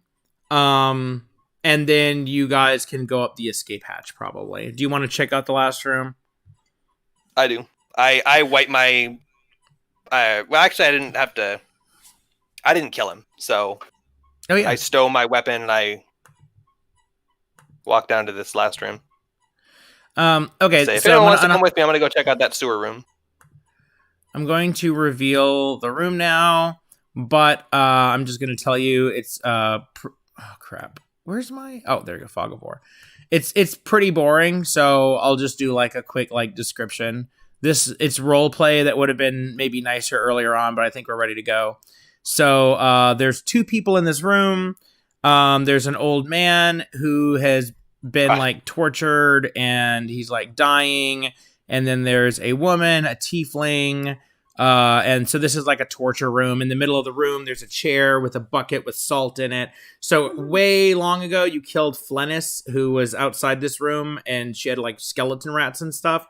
She was actually sitting here listening to the screams of this guy being tortured. But now they're just both locked up, and you can release them. I have written down somewhere who they are, but it's not. They're just prisoners. They've got names. They've got backgrounds. Who is torturing them?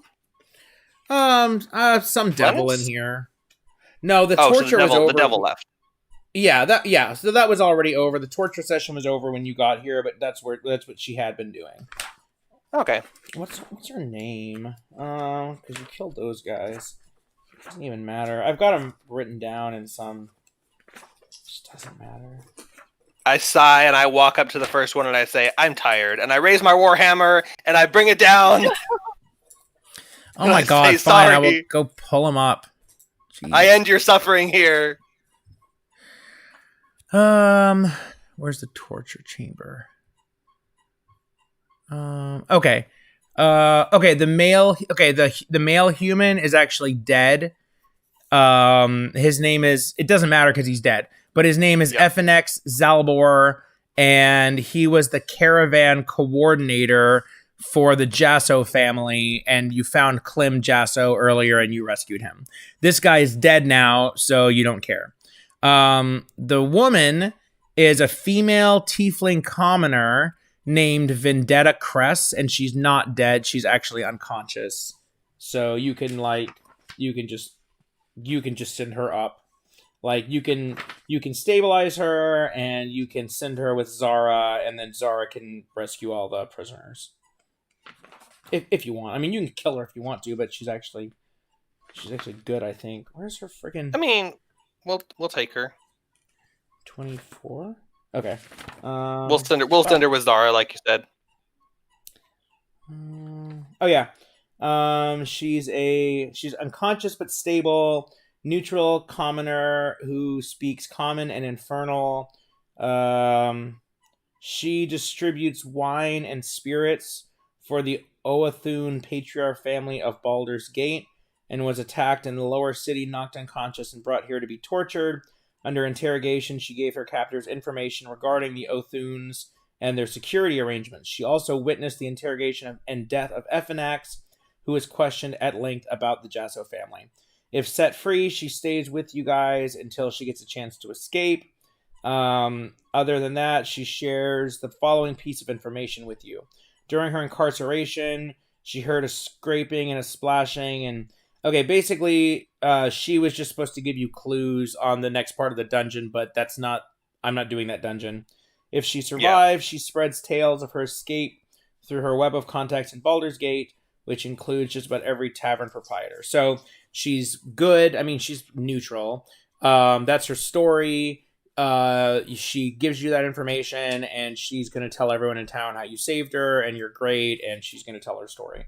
And so she's like a town person. So that's her. And unless you want to do anything, we can skip any role play. But if you would come in here and stabilized her, she would kind of give you a little bit of information. But at this point, doesn't matter. I don't think there's any role play to do. You just gave it. So yeah, that. Yep. Cool. Save her. She tell her, hey, go tell everyone our name. Send her up to Zara. Move on. Cool. Okay. That's it, right? You guys are ready to go up the hidden passage? Is it something else? Yep. Yeah. Hey, by the way, one more thing. Yeah. Scree to speak to Zara, so Zara can give Scree the egg. Yes. So write down basilisk egg. Oh yeah. Okay. I keep forgetting about those, but I do Zara. have a plan. So they are going to hatch at some point, and then you can deal with baby basilisks, which will grow up. And I'm going to do it on a accelerated time scale, so you can have basilisk pets during the adventure. They're Oh, only going baby to hatch basilisk. if we don't eat the eggs first. Very I true. could go for some running eggs on toast right now. Yum. Ew. Cool. Okay, so are you guys gonna escape? Yep. Okay, cool. Okay, so you return to the hidden passage behind the curtain in V35. And basically everyone is going. The Van Thampers are all dead. Fabius is dead. Fallisker takes the documents. He's actually going to come up with you. And he's basically guiding you guys back to Silvira, and then he's going to talk to her, show her the documents. Silvira, by the way, is one of the main people of Candlekeep. She is the expert on the planes. She is one of the 10 most important people in Candlekeep. She's actually mentioned specifically in the Candlekeep book. So there's a whole thing. She's like a real character, in Candlekeep. So he's going to go back, talk to her, take care of everything. So the rest of you, plus Rhea and Lulu, you climb through the curtain and you go up a ladder. The ladder goes upward a ways and then opens into a pitch black cave kind of an area. It's a little breezy, but you don't see anything around you. Who has dark vision? I thought we all did. I've got light cast on my mace. Okay, so you have light. You can see around you, but there's you don't see anything. You're in basically a cave. You walk forward away from the passage, but you're kind of losing sense of direction. There's no walls, there's no hallways, the ceiling is very high. You do see stalagmites here and there, you see stalactites as well. And you're just kind of roaming through this area. You walk for a little ways, but you're really not, you don't see any lights. You don't see anything. You don't see any tunnels. So this doesn't really seem like the best escape hatch that you thought it was. As you crawl through the darkness, everyone who's playing make a perception check. I'm sorry you have to preface it like that. No, I think we have 3 people playing. 23. Oh my god. Natural one. I got that's a 9, though. 1. Oh wow, awesome. You got Okay, so 2 natural ones, and then he didn't get a No, natural mine one. wasn't a natural one. And then I got a nice 23, one. a 19 Yeah, natural. like I said, I've been paying attention, guys. I just can't think, and I don't feel good. So yeah, no problem. yeah, anyways, Okay, so only Raxlor notices there's footsteps behind you, and with a 23, you kind of see a silhouette of what looks like a human with a dragon head. And in fact, there are 4 of them creeping up behind you. Creatures? Humans with dragon heads creeping up behind us? It's very, very dark. Even with dark vision and your light, it's hard to see. But you notice them and you look back and you kind of see the silhouette of what looks like humans with dragon heads. I whisper to the party. I say, guys, there's some people sneaking up on us. I don't know if this is going to be a fight, but y'all should probably turn around and get ready to defend ourselves. Do you continue walking as you say this, or are you stopping? Are you just kind of like muttering to them like, hey guys, watch out? I say we're continuing to walk because they're behind us. They're like trailing us, right? Yeah. I say, don't look now, but there's guys behind us following us. Be ready to turn around and defend ourselves if they show any aggression, because we don't know what they're here for. We don't want to turn around and attack them. They might not be trying to kill us, but be ready. But I don't want to let them know that we see them yet. Okay. And I say just keep walking for now. Cool. So after that interaction, so you let your party know, so they know that there's people behind you now, so they're not going to be surprised or anything. Suddenly, in front of you, there is another form, and you have light, so you see it as you're approaching, and it's also shaped with a dragon head and silhouetted, so it's kind of hard to see until you get closer. And this creature is standing there, just staring at you, and it waits for you to approach. And the other guys behind us are still there? Yep. I guess I walk up cautiously to the creature and I say, hello? So he speaks at you, and from this close, you can see it does appear to be a human wearing armor, but the helmet is shaped like a dragon head. And he hisses at you with a voice. He says, "Hello, thief. Return what is ours, and we shall spare your life." I say, oh yes, Zoe, would you please bring out the Tiamat's stolen treasure that we were collecting for her? Yes, we were trying to find our way down to deliver this to your leader, but we got lost on the way and had some holdups. But I guess you're as good as any to deliver it to her footsteps. Just make sure she knows who it came from.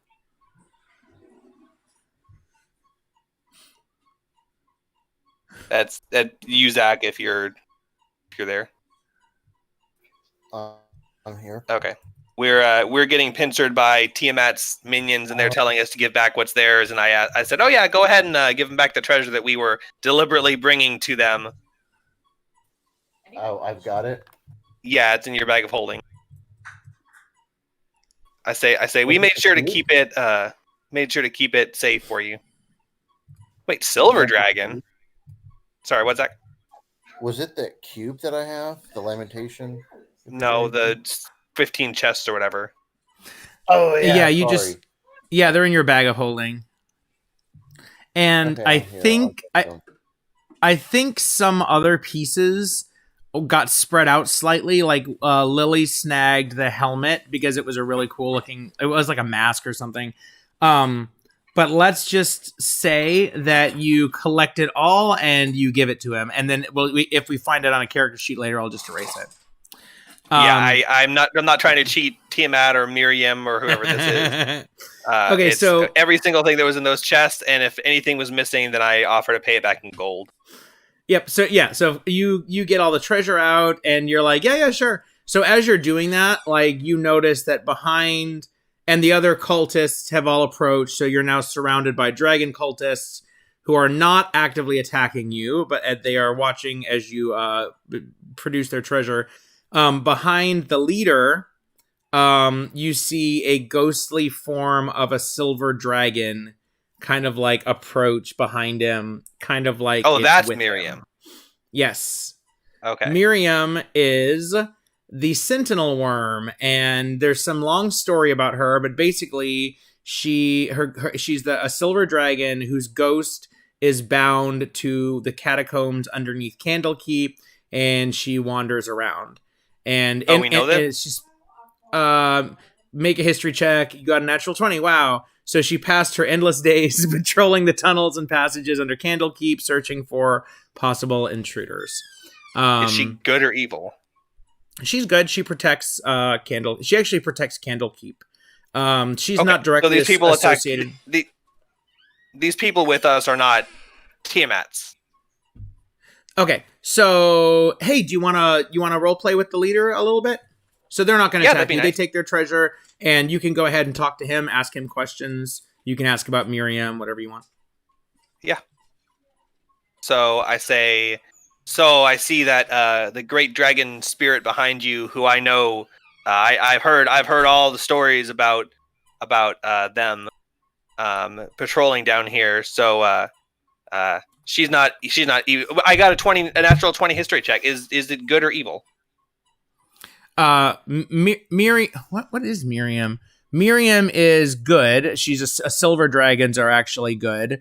Yeah. And she is actually a slave to Candlekeep. She protects the keep, slaying intruders with no remorse. Okay. She would not directly be associated with Tiamat, and so that's what you're kind of asking about. Like, are cultists of Tiamat working with a chromatic dragon ghost? And they explained to you that Miriam is not working with them, but that she basically allowed them to come down and retrieve what is theirs. They can detect up to 1,000 feet if the treasure is nearby. So they tell you that the treasure was stolen from Avernus, actually. So it's not from like a cult here. Like someone literally traveled to Avernus, robbed Tiamat of her treasure, and then brought it here, and the Van Thampers were going to use it for bribery. The dragon cultists have found them, and they kind of like basically asked Miriam, like, hey, some of ours is down there. Would you help us? Allow us to go down and kind of like back us up. And she's like, sure. So the cultists are technically evil. They are with Tiamat, and they're reclaiming Tiamat's treasure. And Miriam is like, yeah, it's your treasure, so go ahead and go on and get it. Hold on one second.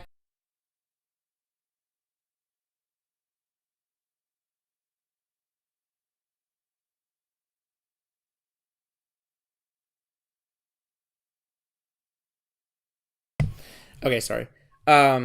Yeah. So they're technically evil, and they're like they're agents of Tiamat. Okay, but so, yeah, so yes, basically, as much of the roleplay that I didn't get to do because you told me what I said and then said what they did in reply. Sorry. This is treasure that was stolen from Tiamat, and I offered it to them, saying that we were returning it to Tiamat, who its rightful owner was, which half and half. Like, I knew whose it was. I wasn't intending to steal it, but if we could get away with it. But it wasn't a lie. We were keeping it safe. So I gladly give it to them, and I say, so yeah, looks like I mean, I know you guys are like evil, and like I do the air quotes. I'm like evil, like I mean, objectively evil. Miriam's not evil, so I guess she's okay with you guys being down here to collect your treasure and stuff. So, yes. Yeah, you guys go ahead and take this. How do we get out here? Because I mean, we were down here on other business. We found this treasure. We're like, hey, that doesn't belong here. We're gonna bring it back to where it's supposed to be. And well, here you go. So go ahead and take it. Do you guys know how to get out of here? The best way out of this place. Ah, yes, the treasure. Thank you for returning our treasure. Well, I had certainly expected to leave your bloodied corpses strewn about the cavern, but as you have shown yourself loyal to Tiamat, come with us, we shall lead you to the exit. But then we must be getting back to Avernus to return the treasure. Hey, what's going on in Avernus? Is there any any cool parties or anything down there? Our goal. I mean, if you're going there anyway. Our goal is only to free Tiamat. She has been freed before, but with less than ideal results. But this time it will work. Yes, our master, Archon the Cruel, He resides in Avernus, seeking to unleash Tiamat and free her from her prison, and this treasure will please her once she is released. I say, oh yeah, free Tiamat. I heard about that business going on. What was it, like 20 or 30 years ago? I heard some jerks adventurers shut you down and stopped her from coming back. That was terrible. I think that's stupid. I think she's a god in any other right, just as any other god, and I don't think she should be banished to Avernus like she has been. So I mean, I don't know that it's in my power to help you free her, but I'd certainly like to, come down to Avernus and check y'all out down there. I've got some business down there myself too. So, are you guys like leaving right now, or we're kind of beat from our previous adventure? Do you guys mind waiting and we can like chill with you and stuff? Take like carpool. He says, unfortunately, our great queen will not wait. We must hurry back to Avernus. However, as you have shown yourself a friend, and as Tiamat knows that collecting friends is a good the thing. I don't know. He says some like clever flowery stuff, and he gives you an item. He says, "Here, friend, take this mirror crafted from a scale of a dragon. You can use this to contact us in the future through a sending spell." Oh. So you can use that to basically like once a day send a message and get a response, sort of thing. If we're not busy. My name is Ultis. Speak my name in the mirror and I will respond. I say, oh yeah, cool. I don't have a cell phone myself, but my name is Raxlor. If you need to talk to me, or like, hit me up if you want to go to the bar, hang out, whatever's cool, get some brunch.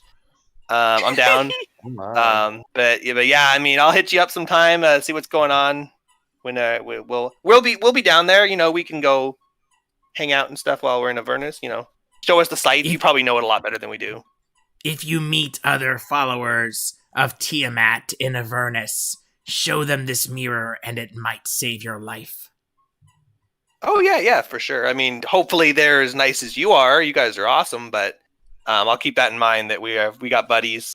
Is there anyone we should avoid? Like, is there anyone that hates Tiamat, like devil-wise? Like, obviously the above worlders do, but like, if we see like other devils and stuff, can we tell them that we're friends with Tiamat, or are they not going to like that very much?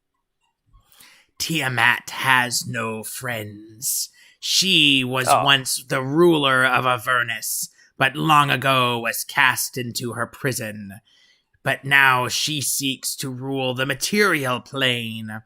She is not as confined as she seems, but an ancient pact keeps her from returning to the material plane at her full power.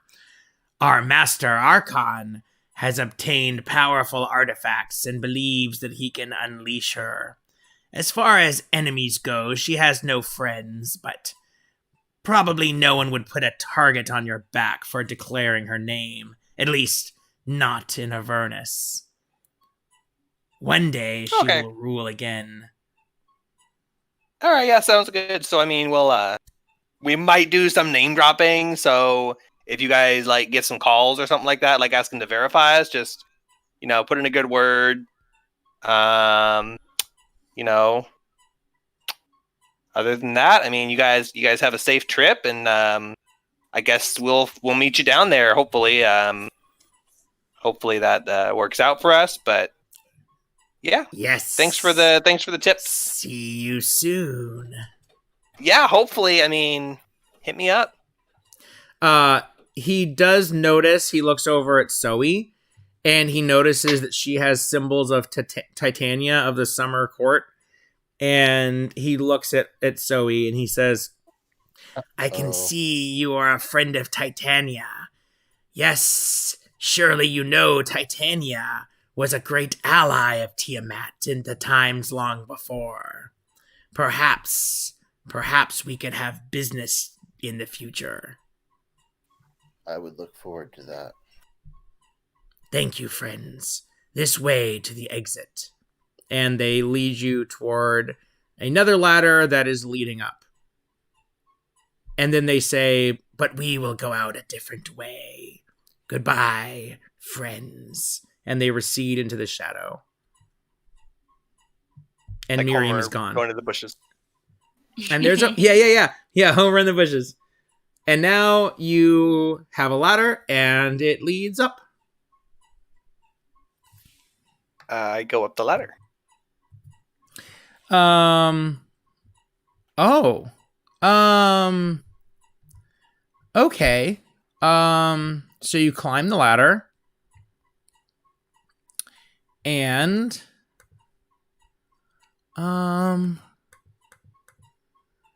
did I? Oh, great. Great me. Good.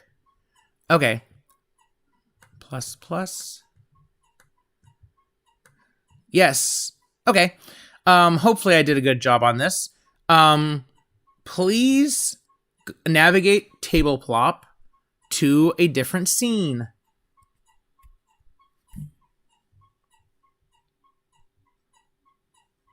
And that scene should be Elturel. So if you click on Descent into Avernus, you should actually see another scene called Elturel, and you can click on that. Oh. True story. When we started tonight, I was sitting here on this map because I thought that's where we were, waiting for all the rest of you to finally join. And then I realized you guys were still actively. You guys had started actively playing. I realized this isn't the right map yet. Yeah, sorry. Not your fault. Should have known better. This is it's not like super required, but you guys, so this ladder leads up to a hatch. You open it and you find yourself back at Candlekeep. So this map is not really a map that you move around on, but you can because it's giant, but mostly I'm just using it for like visuals. So you arrive and there's just a wide open courtyard, which you remember seeing on your way in. This is the Court of Air. Right nearby, so you kind of like come out of an alleyway between the stables and the granary. So immediately to your right is the stables where the horses are kept. You have nearby a granary where the food is stored. To the east is a bathhouse and the gatehouse, which is how you came into this area. And then to the south is the House of Rest, which is where you will be staying. Fine. Oh my god. So you charge around. I'll let you see a little more. I see the bathhouse and I go straight there. I go, I need a bath. I'll meet you guys. I am bloody and sweaty and ickery. I'm the guy that cleans up afterwards. What? From Sonny. Who are you? I'm the guy who cleans up afterwards. The guy who wipes down the loads. Yeah, that might have been how he phrased it. I can't remember for sure. It just made me think about that. You're so eager to get to the bathhouse. Bathhouse. Okay, so I will let you know that this map you're currently on is from the new Candlekeep book. There was no freaking maps of Candlekeep, even in the Avernus book. So the last time you were here, I had to use other resources. I did find a map, but it was kind of like an unofficial map.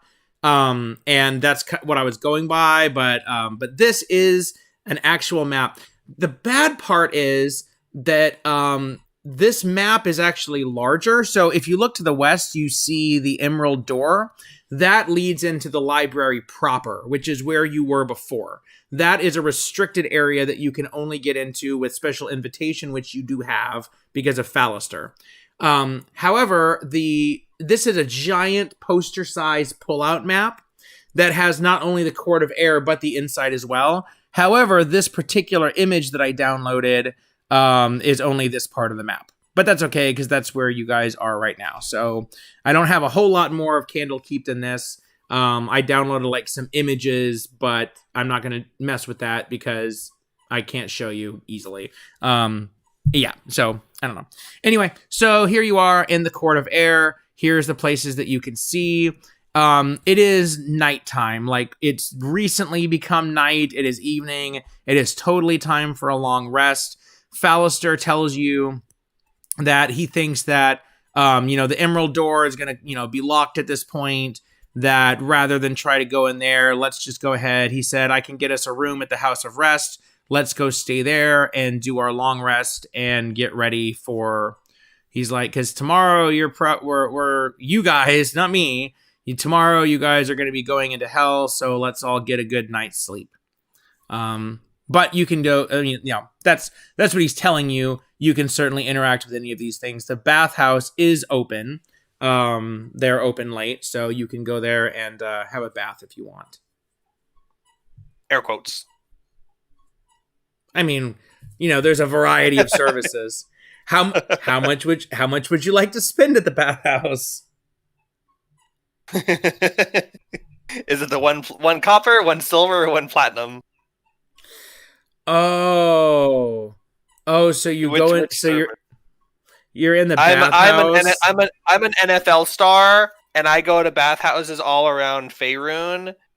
Did you guys hear about that at all?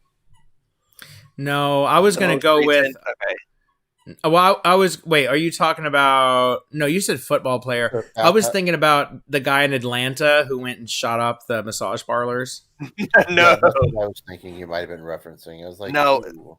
There was some football guy who went and he's been, I don't know, groping people over in 30 different cities, something like that. I think he was on the Texans. Is on the Texans. I haven't actually looked up any articles about it. I just heard people talking about it at work.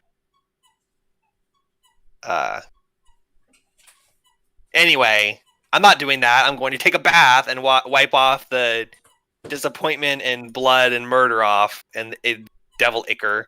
I'm not just going to go plop down into the house arrest and be like, oh yeah. Oh yeah, that's a good point. Well, so I can't find my Candlekeep book at the moment. I'm sure there's a cool little paragraph on the Bath and Steam House, but that's I think we're just kind of high level anyway. So cool. You go to the bathhouse. That's it. You No actually exploration have necessary. you actually have a voucher that a voucher to be here, and also that you have lodging in the private area with the stamp from Silvira, so the bathhouse is actually complimentary to you. Normal services. There is a room marked extra special if you want to pay, but you have to actually pay extra for that. Nah, I'm a cheap ass right now. Okay, cool. You see another patron walk up, and he's like, the special room, please. And he pays, and then he walks over to the curtain, and the curtain draws back, and you see a female ogre dressed in very sexy attire, and she goes, "Come on in." And he's like, hee hee hee, and he's like this little guy, and then the curtain closes. There's this anime you guys should watch. Those are called hentai, not anime. No, it's actually an anime. Gross. It's not technically. Anyway, I ignore them and I find a nice clean bath stall and I strip my armor and I turn the shield away to face the wall and I clean myself and then I return to the party. I'm not role playing taking a bath. Cool.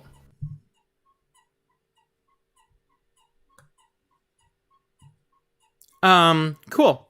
So you do that. So you go in there and you take a bath and they clean up your armor and they just give you a really nice treatment. So when you're done, when you're done, they give you back your equipment and they've actually cleaned like the outside of the backpack, and they've cleaned your armor, and you did like a nice relaxation, and you took a spa and you cleaned yourself up, and like this is pretty good service, and you are all set up now. Yeah, all nice and good and ready to go rest. Does anyone else want to do anything here? Oh yeah, I tipped the service people 5 silver. Awesome. Deduct 5 silver from your sheet, and they thank you and they bow. They're very polite and formal. Go ahead. That was all. Okay, awesome. Yeah, sorry I don't mean to like jump ahead. No. You were cool. good. I was just adding that on. Cool. All right. So, would Scree or Zoe like to do any role play here before you continue to the House of Rest? No, I don't want to particularly this time, unfortunately. Cool. Okay, so you continue to the House of Rest. You go inside. Philaster walks up and speaks to the innkeeper. He comes back and he's got a handful of keys, and he passes them out, and he goes, "Our rooms are upstairs. I got us private quarters. So we can go up there and rest up. We need to be up first thing in the morning to go meet Silvira and get going now that we have the tuning fork." So you guys continue to the House of Rest. So you're going to set up your beds and everything else. Would anyone like to role play it? And yeah, I know it's 11:15, so basically we're gonna like wrap up a little bit more. I've got kind of some cutscene sort of stuff, and then I think basically at the end of the long rest is where we'll stop. And then yeah, I'm gonna have like I'm gonna tell you guys dreams that you have while you're asleep, and then we can like stop there. And then next time you just finished a long rest and you're going straight to Silvira, basically. Does that sound good? Yeah. Sounds good. Cool. Okay. Does anyone want to do anything particular in the House of Rest before you sleep for the night? Nothing really much besides looking at shiny objects like a normal crow would do. Like flipping coins and stuff. Just doing like little prayers to my god and asking for redemption, hoping I did the right thing on my quest for holy redemption, etc., etc. I don't feel bad about what I did, but I'm just speaking to my god, making sure I didn't do anything bad. Cool. Not like directly to them or anything. Yeah, you're just like, you're praying, basically. Yeah. Cool. Okay, so now what I'm going to do, so you guys all, you get your stuff set up, and you get into bed, and you're all going to rest for the night. You guys, you get a full night's rest, but you do have some night sweats, and some weird dreams, and visions, and things. It's almost like your soul knows that it's about to go into hell. So, what I'm going to do is... Huh? Would you say like any other night when I sleep. Yeah. So, I'm going to narrate each of your dreams. I'll try not to make it too long. But I'm going to narrate each of your dreams. And then I have a YouTube video that I'd like you guys to all watch at the same time. It's short, and I'm going to play it in the stream, but you guys won't be able to hear it. And then basically that YouTube video is going to end this session. Wait, no, yeah, I think you should play it in the stream. We should watch it on the stream. That'd be cool. Yeah, that would be really cool. Oh, but you can't watch it on this. What do you mean? Yeah, we can. Well, How? You're streaming it, right? Your YouTube stream, right? Yeah, it won't matter if it's out okay. of sync. We'll Yeah, just okay, have to so- wait 30 seconds or a minute before it starts. Yeah. Okay, great. Yeah. So here's what I'll do. I'll read all the dreams. Then when I'm done, I'm going to play the video. And when the video is done, I'm going to end the stream. So no reactions or anything else. I'm just going to end the stream. You guys can watch the rest of the stream and watch the video. I'll stay on Discord if you guys want to say anything to me. But basically, I'm going to play. Yes. Can you hear me? Okay. Yep. Still? Yeah. Okay, we're back. Yes, yeah. Thanks, I really appreciate that because when you guys say that, I could tab over to OBS and I see the stream bandwidth just dropping down to 0, and yeah, just a quick reconnect to the Wi-Fi and it works. You thought you were going to end smoothly. Oh my god, and it's been so smooth. 30 minutes at the beginning, and then it was so smooth. Okay, so I'm going to narrate each of your dreams one at a time. Basically, your gods know that you're about to descend into some really terrible, real terrible situation, and so they are giving you, basically a request and also a reward. So they are like, "Hey, you're going to hell. That's great. If you survive, here's what I'd like you to do, and I will reward you." So that way you guys each kind of have a major quest from your god that is moving you forward. You can get other quests and stuff, but these are not, I mean, just to let you know, you're not going to go down there and just complete your quest. This is kind of like your ultimate goal, because, yeah, you're going to go down there and, I mean, your goal is to save Biggie, which is better than the original goal of the book, which is like, hey, why don't you just go save this city? No, we're level 5. How about we don't?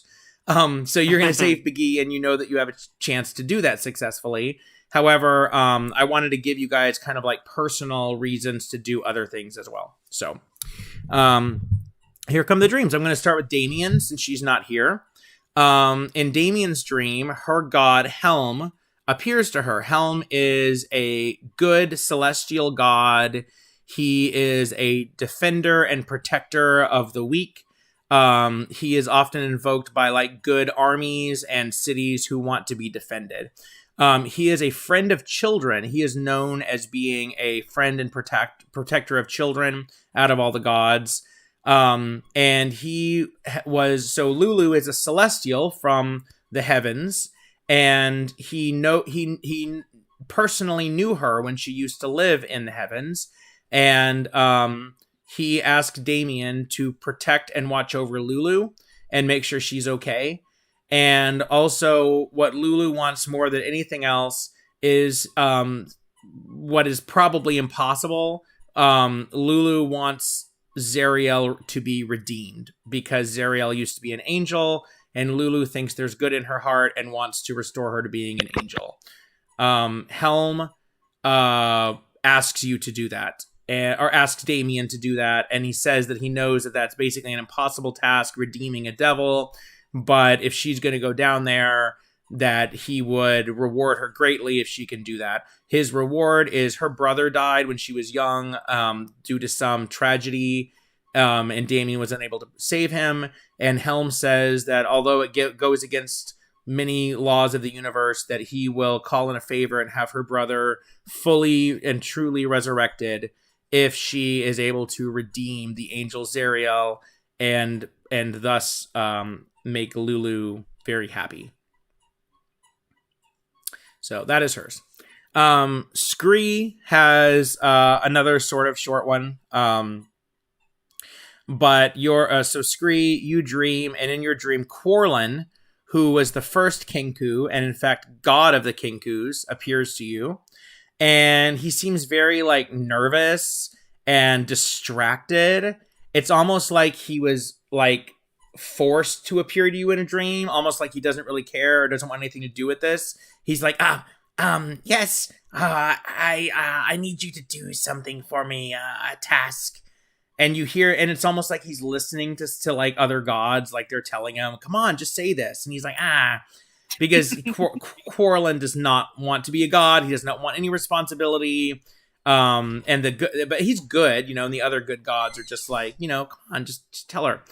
And Quarlin says, yes, my fellow Kinku, do what the Kinku do best. You must steal something good. Steal from the Council of Eight. Yes, steal the dagger of Rothan. Yes, steal from them.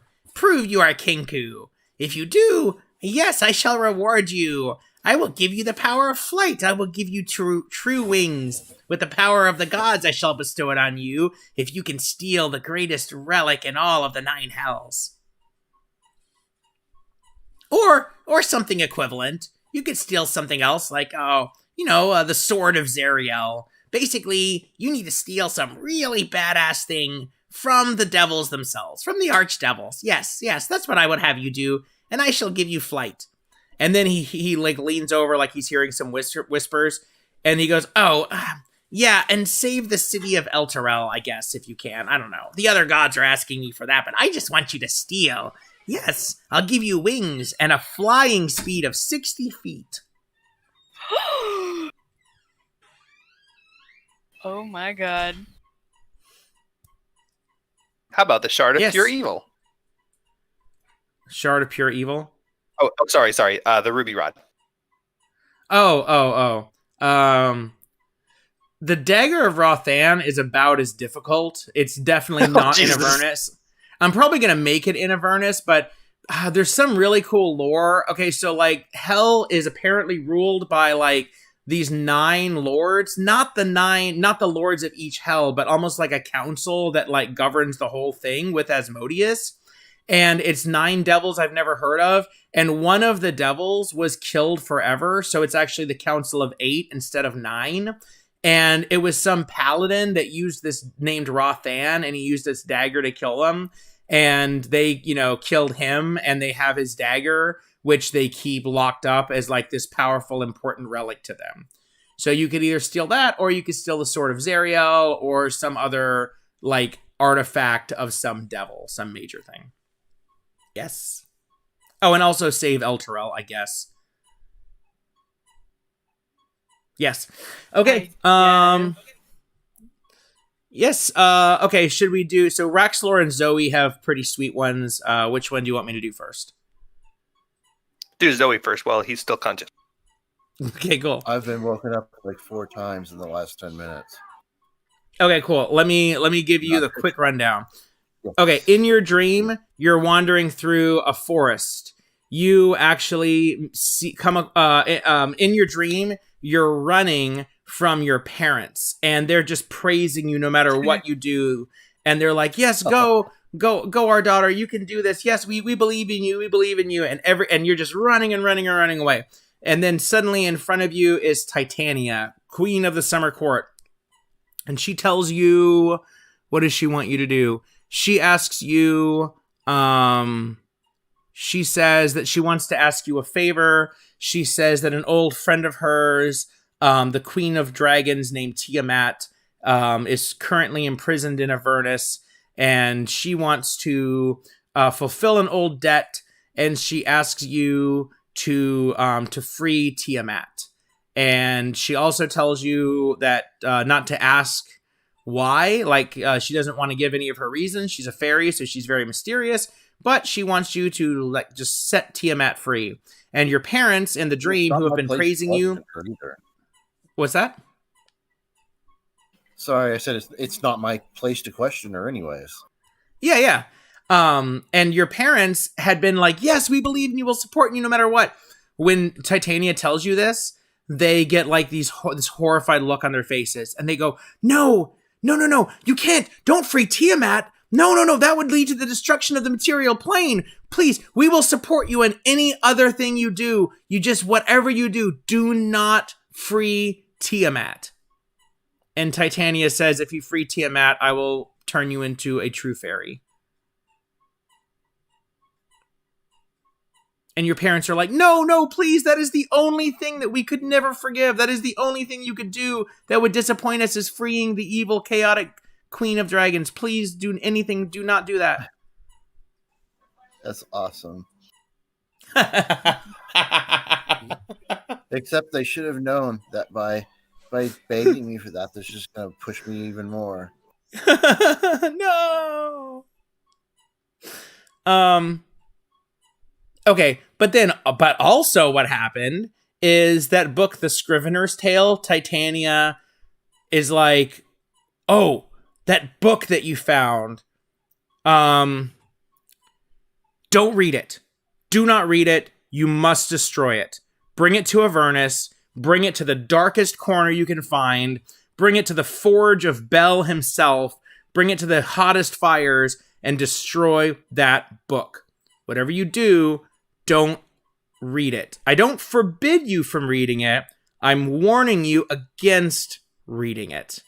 Just don't open it, don't read it, don't give it to anyone. Don't try to destroy it here. Just bring it to hell and destroy it. Okay. Thanks. And that's the end of the dream. Sweet. Yay! And one more dream. For Raxlor. Raxlor is dreaming about that bathhouse, and it's going real nice. And there's a nice elf lady about to come out and start washing him, and she wrings out a sponge, and then everything kind of fades. And he's like, "Oh, wait, no," and then he goes into another dream, and you awaken in a forest. Your forest, actually, surrounded by charred stumps of trees. Just looking around, it's just devastation. Just charred skeletons and burned, destroyed trees, and you're in your ravaged grove. It's like super triggering to you. But is this while it's burning or after it's burned? Sorry, after. So it's just like all ash and stuff.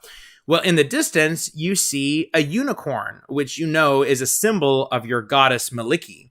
And so you approach the unicorn, and it seems to be leading you. You follow the unicorn, and it leads you to the edge of a bunch of trees. So you've reached the edge of the destruction, and now here is more forest. The stumps at the edge of the forest are carved into symbols of Maliki. The unicorn gestures to a tree carved with a paw print with a star on its palm. As you approach the tree, you see another tree farther ahead marked with the same symbol. And as you approach that one, you see yet another tree. And you continue to follow each symbol. Sometimes it's on a rock, sometimes it's on a tree. And you almost feel like you're getting lost in this forest, except you can always find the next symbol and you continue on. After traveling for a ways, which is a dream, so it's hard to tell how long, you meet an old man with a long white beard dressed as a ranger. He greets you. He says that the goddess requests your presence, and he will track her for you, as she is elusive and always on the move. You agree, of course, not wanting to ignore your goddess, and he begins leading you through the forest. As he's leading you, he identifies himself as Gwayron Windstrom. Yes, Gwayron Windstrom. A real character. Google him if you want. Finally, he reaches... This is all real, by the way. I mean, I'm making up the dream, but I'm using real lore. So you finally reach your goddess, and you stand before her. You can change what you do, but it is a dream. But I'm assuming you kneel and you bow your head. You're in full control. Cool. You prostrate yourself before her, and then she asks you... I had all this well typed out, and I don't have any roleplay typed out for her. Okay, so she says, Raxlor, you have done very well in service of me. I know your heart is dark, or is heavy and filled with darkness. You are traveling to the 9 hells, a fate I would not wish upon you. However, because I know your power and goodness is great, I must ask you to purge evil from the hells. No, not all evil, but a particular evil. You see, the balance is off. Demon lords have invaded Avernus. You must destroy the demon lords, send them back to their place in the abyss, and rebalance Avernus as the lawful evil that it must be. You must kill Baphomet and Yinogu, for you see, the two of them are responsible for burning down your forest. Dun dun dun. Yes, you sought for a long time. You sought who are the culprits who burned down your forest. Well, it was actually the minions of Baphomet and Yinogu. The two demon lords hate each other with a violent passion, and their forces burn down your sacred forest in war against each other. And for that, they must be destroyed and they must be purged from Avernus. You will find them somewhere, not where they're supposed to be, because it's not like they're home or anything. They're from the abyss. They're just in Avernus. And she asks you to seek them out and make sure they are destroyed. And don't 1v1 them because they're really powerful. Oh, and she says... I'm like taking notes, and I'm like, yep, 1v1. And wait, you said no. Yeah, sorry, you're going too fast. All I heard was, and I read off my notes, I say, find Baphomet and Inogu 1v1. Got it. Okay. And she says that if you do this and kill these demon lords, that she will restore life to your forest and, in fact, resurrect the animals who died. So entirely restore them and return the original life to them. Basically, like, undoing everything. And completely ruining your bond. But at that point, you're at the end of the game anyway, so... wait, what's my bond? Huh? My bond is my forest. It just happened to be destroyed, so now my bond is revenge on my forest. Oh, yeah. Yeah, you're right. And that'll return me to my original bond, which was I live for my forest. Yeah. So she wants you to kill Baphomet and Yunogu. They're both exist in Avernus. They're in the mission. You can engage them in various ways. Like, they're demon lords. They're in Out of the Abyss too, but they're in this one. They just get around. They're two really awesome demon lords, and now you are tasked with killing them. And also there's another demon lord that I have to ask you to kill, also in Avernus. His name is Koschichi. And you ask her, did he burn down my forest as well? And she says, no, he's an asshole and I hate him. He's just a piece of shit. He's basically the incel demon lord. You want to hear the you want to hear the story of Koschichi? She asks you. Sure. So like most of the gods and demon lords, he was originally a mortal, just a normal human or whatever. Well, he was very big and strong and fat and ugly, like deformed ugly, like really, really ugly. And he could not get a date because every woman would turn him down. And so he became like this super incel and decided to just start murdering women. So he just started, he went around and he meticulously stalked and murdered every woman that ever turned him down. He is known for being the misogynist demon lord. Specifically, he is the woman hater. Because of his great cruelty and evil and bloodshed, when he was finally killed, he was promoted to a pit fiend and rose in the ranks and became a very, very powerful demon lord. His name is Koschichi. Now, Koschichi, and she gives you this information as well, he has a very powerful weapon, a hammer, named Matalotok. And Matalotok, if he has it, it actually makes him invulnerable to certain elements and makes him even more powerful. Currently, he does not have that hammer because as he entered Avernus to war against Zariel, she kicked his ass, stole his hammer, and imprisoned him. But Maliki says she doesn't care about that shit, just kill him. Kill him and send him back to the abyss where he belongs. Yes, and that is all actual lore about Koschichi. So he is set up as kind of like an antagonist to Zariel, which is really cool if you think about it, because Zariel is one of the main female devil lords. She is a woman running Avernus, and before her was Bel, who is male. So Koschichi is this demon lord, and basically he heard that a man got taken over by a woman as leader of hell, and that just pissed him off because he just hates women. He's just such an incel. He's like super like alt-right, Proud Boy, like everything. So he's like, I'm going to go to Avernus and just kill Zariel because how dare she depose a man.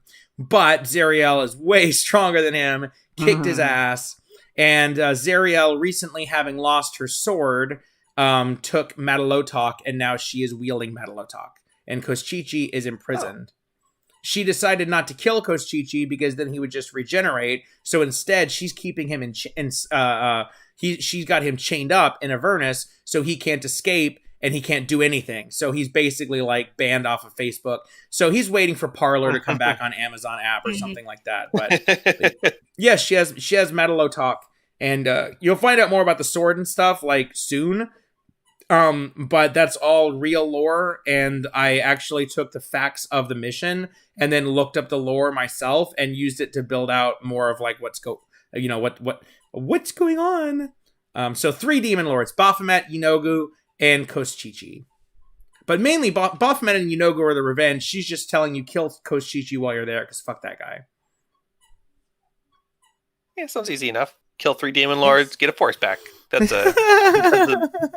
I mean, I could also just find another forest or, plant some trees. Bunnies breed pretty quick.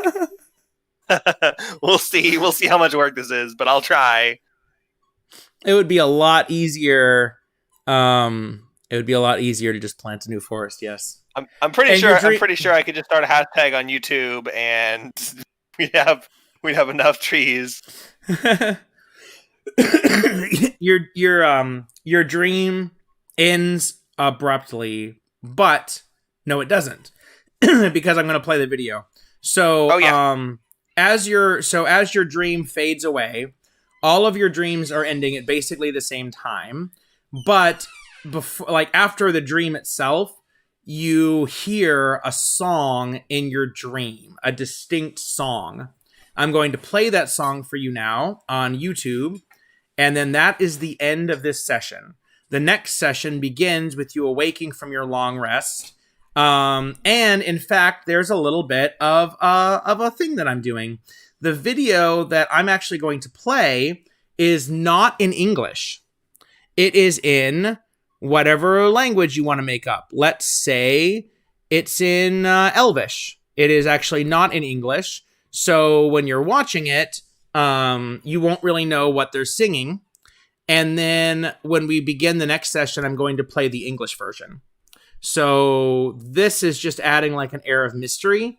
And then when we begin the next session, you will actually hear the lyrics of the song and you'll know what they're saying. And that will give you some flavor for what you're going to experience in hell. The name of the song is Song of Elturel. It is a song of mourning as the great city. Elturel is on par with Baldur's Gate. It's one of the biggest cities in Faerun, and it was dragged into hell. It is called The Descent. It's a very sad, terrible thing, and songs of mourning were written for that land, for that city, and that's what we're going to hear now. And if this plays okay, then I'm just going to leave it playing, and then we're going to end with that. So with that, you guys I'm going to play this and then end the stream. So if you guys want to switch over to the stream now, you'll hear me say this again, and then the song will play. Assuming there's no volume issues, but I think it'll be okay. So thanks, everyone. I'll see you next time. And now here comes the song.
stone.